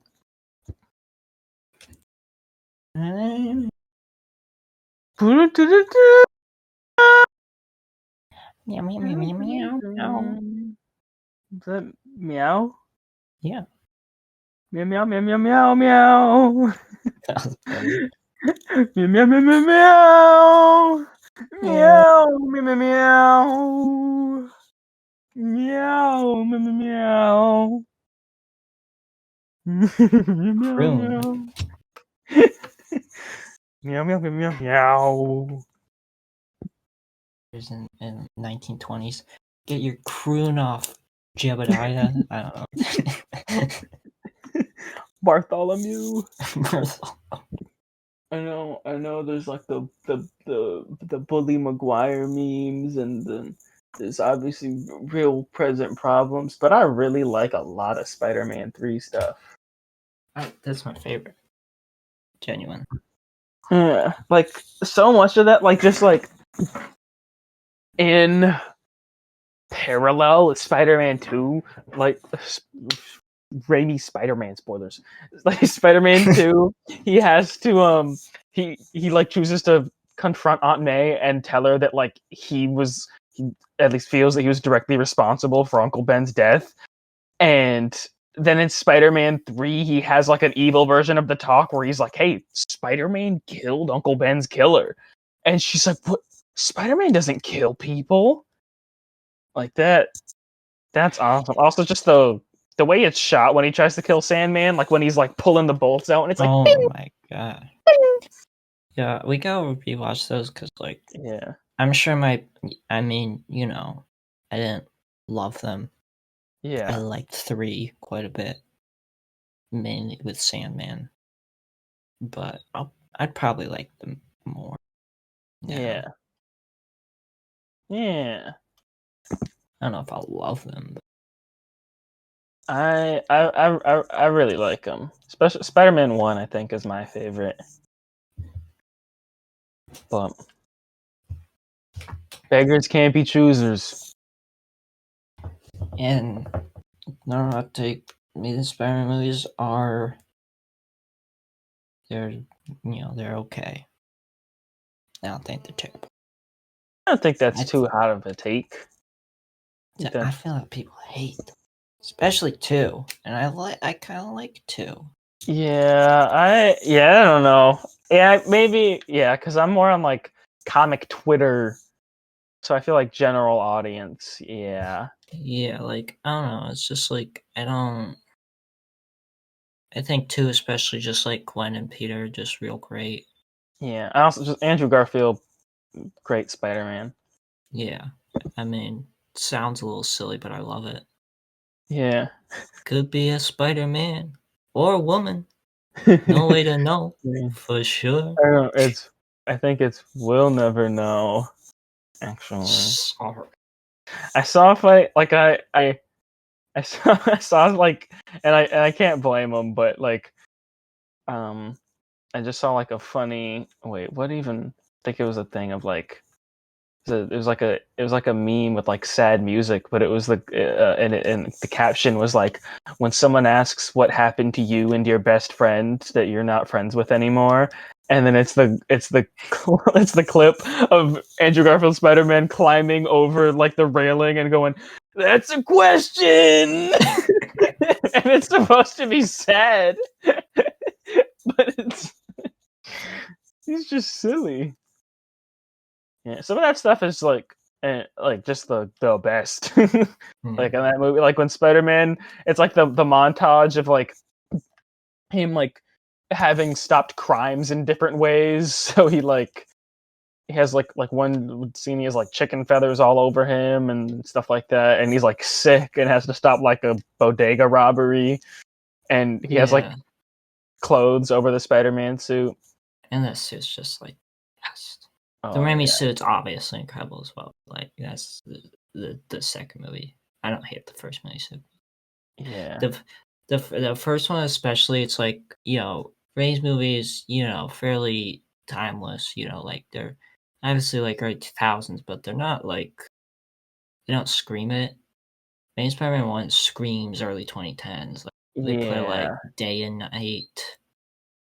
Yeah, or like late 2000s, like 2012, but like Yeah. It's really I guess this goes for both series, that like I kind of feel like each installment just feels like kind of like like feels like it's just from like a different era. Like yeah, Spider-Man 1 feels like fairly 90s, yeah, and like and then Spider-Man 2, I don't know, it just feels, that one feels like timeless to me. But Spider-Man 3 feels like fairly late 2000s just cuz it's pretty blue, it and I don't, is. and Yeah, the it's just first a two are really very blue. orange. Yeah. At least the posters are. Yeah, those are pretty orange. And then Amazing Spider-Man. It's funny because Amazing Spider-Man, not just in the stuff you said, which I agree with, is so like like early 2010s, but also in the way that it's like, we're gonna make a grounded Spider-Man movie. He's gonna Mm. have like tennis shoes for feet or whatever, and and like sunglasses for the eyes and the mask, and like watch parts for the web shooters. And then the second and then like people weren't too fond of that, and then Amazing Spider-Man 2 is like, oh, he's just Spider-Man, new costume, everything's just Spider-Man. Yeah, um it's crazy, isn't it? I kind of like, it's kind of crazy that Amazing Spider-Man 2 and Civil War was only 2 years apart. yeah, Yeah, it's it's kind off, of, like it's yeah, that's crazy. Like, oh, we've had 7 Spider-Man movies in the span of 11 years. damn. 8, sorry, Lotus. No, No, no, no, no, no, no. no. Where? Who was that? Trump or Green Goblin? No. It's just me. Can I just be me? Do I have to be boiled down to an impression? I'm not just the impression guy. I know that's Right. like what I do all the time. Hello. Whoa. Yeah, I know. That's what people normally say. They're Tyler Stone, Tyler Boned. That's what they call him. That's what they call him. He put Miguel O'Hara on. What do they even call this? What do they call it? What is it called? The drug. Rapture. They put Miguel on Rapture. You put everything into that.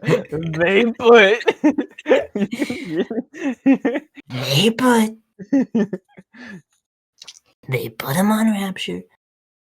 Lila backstabbed him. That dirty Gabriel O'Hara. He's hooked on VR. He is. He's hooked. That's what they tell me. Well, do I do my Marge? Am I the mom as Marge? I love Spider-Man, but I hate my son Miguel. Tyler Stone? Mom. That's Oscar.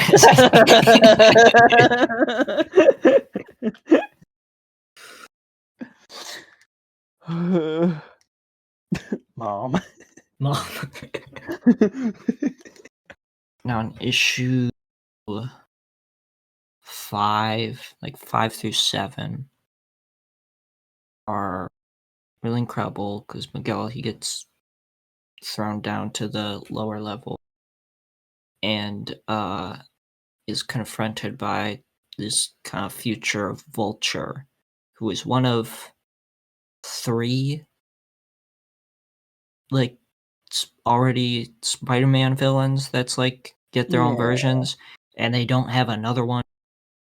It's just Vulture, and then like the last 15 issues or so, they introduce like 10 issues, so they introduce Green Goblin and Venom. But for most of it, they just have Vulture, and he's great. It's just a great use of the character. Like, I don't even really know much about Vulture, how much depth he has in other Spider-Man comics as a character. Like, I know he's old, and he's like a bird, but in this he kind of like runs a sort of rebellious organization, but he himself is kind of a bit of a corrupt leader and is, a lot of there's a trope in a lot of media of like a um rebellious, radical, whatever, like organizations or whatever that are trying to fight for, human rights and fight against oppressive governments or whatever it's established. And they are like, oh, but they went too far, they're too radical. So and then it kind of makes a message of like, so you shouldn't actually like stand up to oppressive governments or whatever. Which is bad, because oppressive governments are bad. In this instance, it kind of falls into that trope, but I think they do it a little better because Vulture himself is just a corrupt leader of this rebellious group, and they could show more rebellious group being like continuing to do good stuff, but I think they do a fair job of like showing, because it can happen of just like anybody that even in a good kind of organization like that, if they have too much power to idolize, like no matter what, it's bad. Kind of like it should always be a collective, equal thing, because that's what you're fighting for in the first place. And Vulture is just a good pick for that because he flies, and that's a literal representation of him trying to move his way up alone in the literal class city height levels, which I think is just like a real use of his character that he can find stuff. And like Miguel himself is also kind of like, he's like calling him crazy because they're also like cannibals or something like that. It's like going there, he's crazy, that is crazy.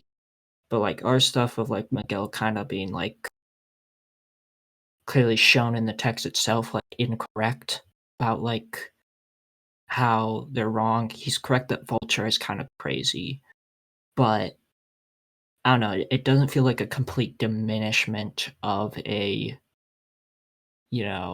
idea of a grassroots rebellious organization fight for, economic equality and human rights activism stuff. It feels like a weird diminishment of corrupt power that can find its way into a group like that. And I think it's just really great. But that's my thoughts on Vulture. Agreed. Thanks. Yeah, and then that reminds me too, like Spider-Man 2099, he gets a couple different villains. But I think Vulture is just a real good stick out one.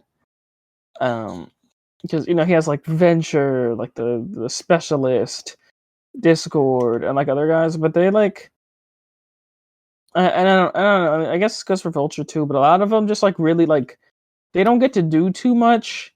They do like the opposite of overstaying their welcome. Yeah. And but and it it depends. I don't know. Like I think it kind of works, especially like for Vulture, though, because like with him, it's kind of like a theme of like, especially just because it's so early on, to be like, oh yeah, but let's give him a Spider-Man villain. But then they actually use that to show how different he is, and he just Yeah. kind of gets rid of Vulture. And like I think that's just a really good usage. Like that's a really interesting thing to do with like bringing back a version Yeah. of a character from like, the modern times. And they so another thing is that like a s- a s- a sort of arc for Miguel is um that is mostly developed in just like 10-25 issues, and then Yeah. still there later of just like learning to um gain an anti-corporate attitude because that's the environment he was raised in, but now he understands that that's kind of what's ruining the city and a lot of issues in the world and stuff. And I think this part is using Vulture in his time down section is just a great progression of his character. Like he kind of learns from uh, Vulture a little bit to more like understanding it here, and so it's just a nice little part of the puzzle of his growth there as a character. Um, it's just great. Yeah. And it's also cool too, like with the earlier guys, like Specialist and Venture before Vulture, that like they kind of get rid of like they're ridden of real quick, and it kind of like it's at first at least a cool interesting thing that like Spider-Man 2099 doesn't really have a rogues gallery because he's not really a hero for the first couple issues. Yeah, Like, he's just trying like to get by. Eventually later on he is, and then a lot of cool characters just don't really show up again. Like Flipside. Flipside is awesome. I want to see him again. But um, yeah, Peter David, he's really good at setup, or at least within this. Um, but then just uh, actually the landing yeah, gets a little off. But also it's kind of like the aforementioned stuff of just like kind of having the family not matter as much. Especially, I know I mentioned that it's a thing in modern Spider-Man 299, but it becomes a problem there. Like after issue 25, Miguel goes like on a little break away from the cast, and when he comes back, it's just never the same, and they're never as relevant again. yeah. It's all very disjointed. Yeah, and like when they are big and cool and relevant, it's not for the same amount of time as they would have been before. It's like every now and then there's a cool moment, but not Yeah, the same. But yeah, I it's fun. Cool I villains when they're do there.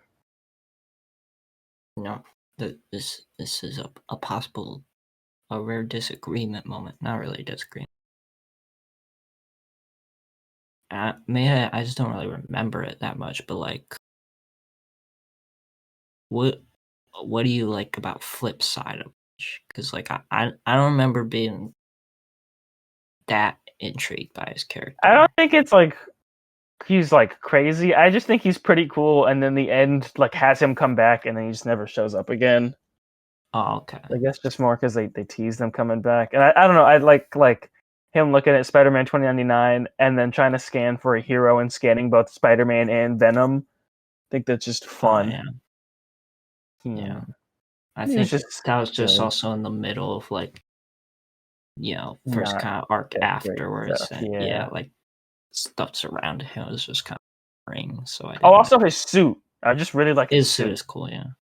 And I know like I remember seeing like a tweet a little while ago, and I told you about it when I saw it, but it was someone, just some like I don't know, TikTok like guy who talks about like comic book movies, um, saying like, what if like the next like Sony Marvel verse whatever movie of like Venom and Morbius has Spider-Man 2099 like from Spider-Verse going to their universes and then like stopping them from breaking the canon or whatever, and like and then I remember seeing someone quote tweet that and be like, this would suck. Like Spider-Man 2099 has his own villains, and had a picture of like one of the more modern runs from I don't know, a good bit of years ago, but not like over 10.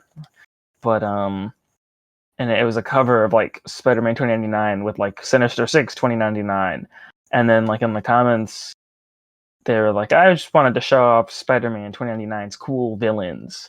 But like these aren't really his villains. Yeah. They're there for like 2 issues maybe, and like some of them are characters who have been there before, like Goblin 2099, and I don't know, maybe it's just some like Vulture, and Venom, but yeah, it's like he has other cool people. They don't really overstay their welcome, but neither do the people that you have in your tweet. And nothing against this person at all. I just want people to know that he has cool villains that don't have anything to do with Peter Parker. Because a lot of people in the replies were like, "Well, yeah, he has his own cool villains that are all just future versions of Peter Parker's." Well, he has some of those in 2 or 3 issues, but he has some other ones.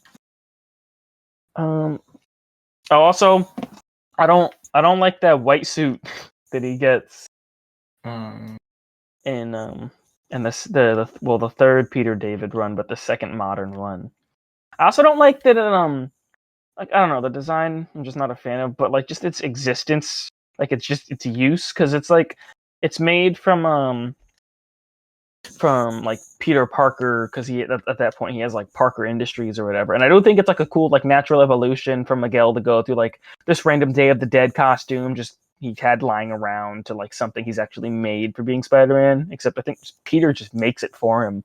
But it has like rocket boosters on it, so like every page that you'd assume in a typical Spider-Man comic would be like a big splash page of him swinging. It's just him boosting upwards, which is just not visually appealing. Also, like before, he'd web swing, and his webs go whiz, not thwip, and they come out the top of his wrist. He does not have to do the Spider-Man hand thing.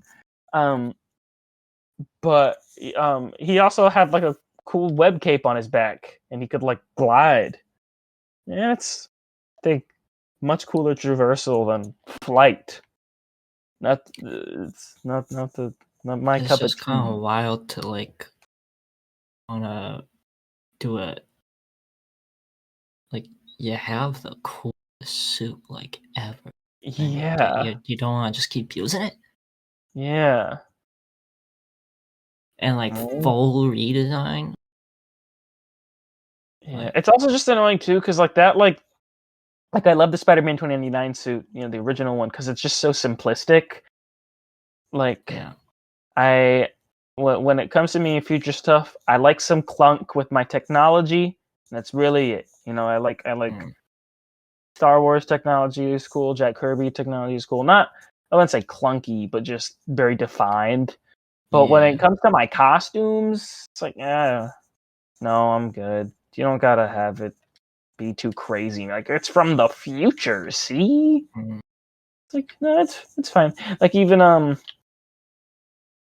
like with like Spider-Verse Spider-Man, at first it was like, I don't know about Miguel suit being like all holographic or whatever, but also this is a Miguel on a mission.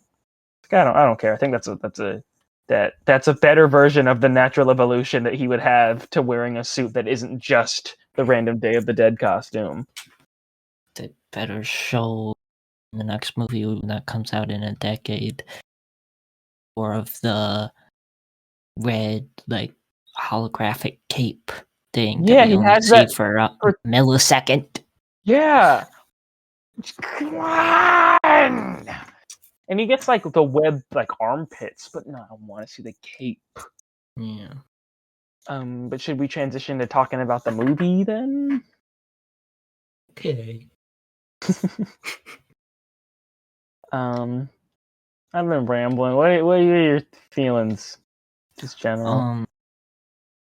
Across the Spider-Verse, Phil Lord, Chris Miller. Yeah, Across Spider-Verse, Miguel's there. He's kind of the bad guy. He, clearly he plays his role in the movie. He doesn't have much of his own character development. Like they're gonna do Yeah. hopefully full character development. The next one, whenever that comes out, pay animation workers and don't crunch. So just whenever the time to be able to do that without toxic work environment. Anyways, whenever it comes out, hopefully we expect they do more character development for it because they clearly have plenty of care in character development for obviously like Gwen and Miles and stuff, but also like Hobie Spider-Punk in it is like perfectly characterized for what his version of Spider-Person is. And the if to have like kind of one of the main draws of the movie be pretty much like the opposite of what he is in the comics, like that has to be intentional, Yeah. I've heard some people who really don't like it and being like they should have just done like Superior Spider-Man, who's like actually Doc Ock, because I guess one of the Spider-Verse comic iterations Yeah. does that. But I think they're cooking. I think especially, I don't know if it's the biggest complaint, but definitely a complaint I heard fairly often about Into the Spider-Verse was that Kingpin was kind of like one-dimensional, and like it was like just people wanted his family. And then Miguel is kind of the same thing. Obviously, if we're going by comic stuff, he didn't have a family prior that he lost to try to get a new one. He just was lonely and tried to get a new one. And he actually got it, and then it broke the universe. And it's like, I don't think they do something so eerily similar. Yeah. And then like, with the complaint of the first guy being it wasn't in depth enough, or it didn't have enough depth, and then make the same mistake. Like I think they got something cooking, especially like he's just so like in terms of what he stands for, so different from Comic Miguel, like you were saying, that like it has to be on purpose. Yeah, And then like also, we just get like little hints of mysterious stuff about him, like they're yeah, like clearly he's like at one point he like injects something into him and like Yeah. changes his eye color. So I'm like, is this Miguel still on Rapture? Or like, but on that also good a fun lean. thing too. A fun thing is been like a fun thing, but just like a thing they got to do something with is his whole thing. It is well, spoilers for Spider Verse, but we haven't said anything too crazy yet. No. But we're going to now. But his whole thing is like, you're the anomaly, like you messed everything up. And Miguel is just so different from the conventional Spider-Man take. Yeah. Like and Miles jokes about it, like he didn't even get bit by a spider. It's like, Yeah. and he doesn't have a spider sense, and like he's got all these weird things. It's like they couldn't put these two Spider-Men against each other with so many things that could be done for Miguel to just not be done. And I feel like they obviously, no doubt he's the antagonist of this movie, but like he's not a villain. Like Spot's a villain. Yeah. But like I think they're setting this up with Miguel, and then next movie they're gonna go crazy with the origin revelations, Yeah. and it's gonna be like not so bad. And that's why they got Spot as a backup. Also other reasons, but like Yeah. yeah. But Sai is really cool looking. Oh yeah. And I mean obviously his theme.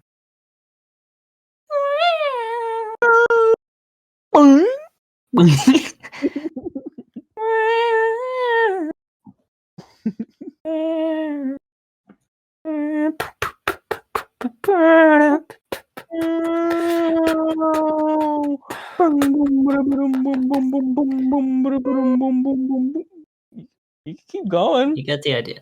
I don't No, know. you gotta do Just it together. It's an acapella.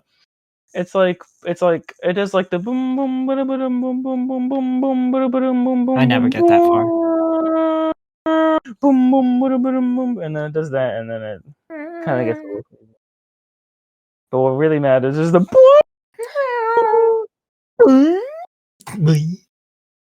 I really like doing that part. Just meow. Sorry. I'm a cowboy on you. Meow. Put him down. Anyways, Mickey. Yeah, Oscar Isaacs. He's cool. Yeah. And he says shocking. Oh yeah, he does. He does. Just once or twice, but he says it. And oh, I liked Lila in the movie. Yeah.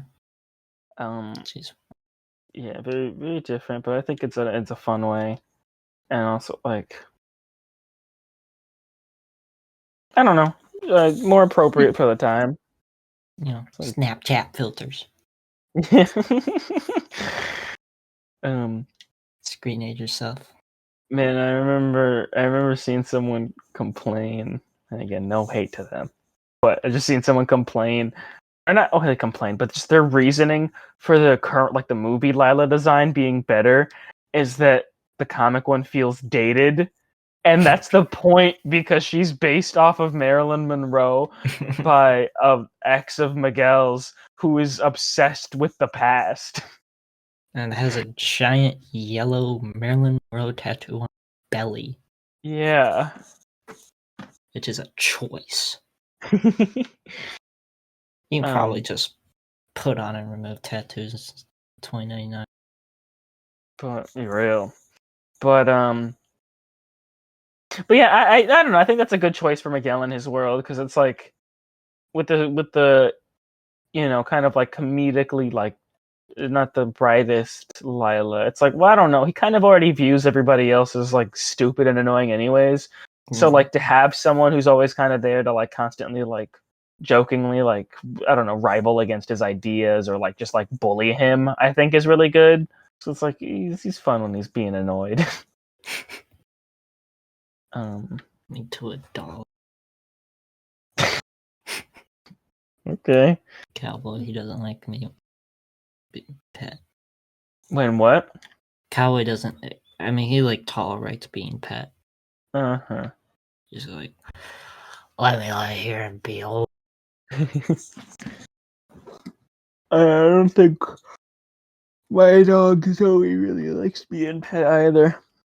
You'll pet her like she'll put her ears back. She'll let you, but then you pet her, and then immediately after, she just like shakes all your germs off.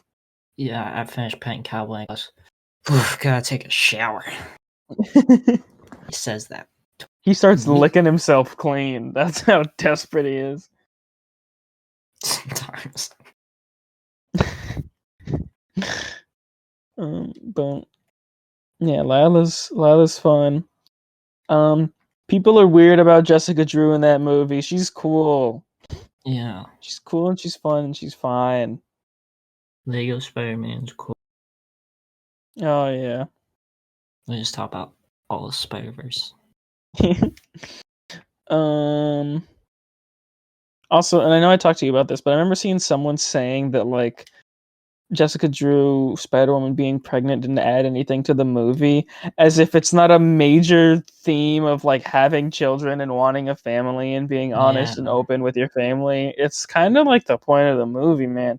Obviously not too much is done with it, but like that could happen, right? Yeah, and like also she's like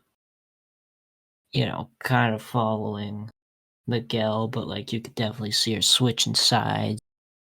Hasn't had the child yet, so she's kind of on that, I was going to say teetering point, but that's also one of the racist things that apparently racist phrases, teetering point. Think. Or some, yeah. But, so it's like she could, it's still up to her. Because it ain't out yet, you know. What? Why did I do that? What's wrong with you? I'm not allowed to do that. Do you want me to keep that in? Yeah, it's really your choice, but like I'm not proud of it.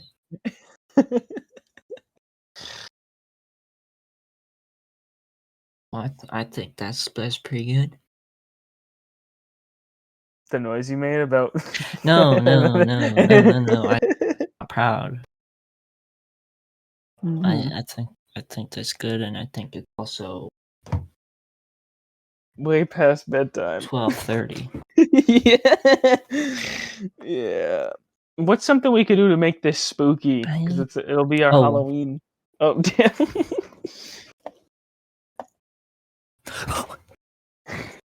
They can't see you. They're just gonna hear noise.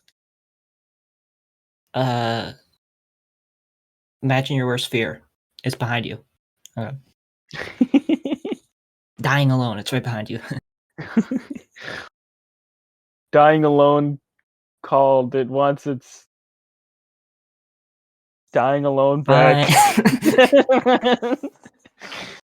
Whatever. You expect seasonal episodes from us? At this rate, Maybe in like December. do a Thanksgiving episode. We could say what we're thankful about. We say what are we thankful about? Do turtles next. So, what are we thankful about? Turtles has the Thank Christmas issue. Mikey. you, Kevin Eastman. Thank you, Peter Laird. Who else? I don't remember the letterer's name. Oh, who's the colorist? Oh, wait! It's a little joke because the book is black and white. What? Hmm?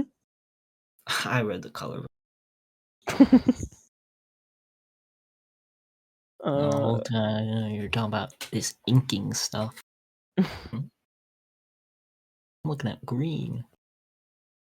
Okay. Alright. Bye-bye. Bye bye. Bye-bye.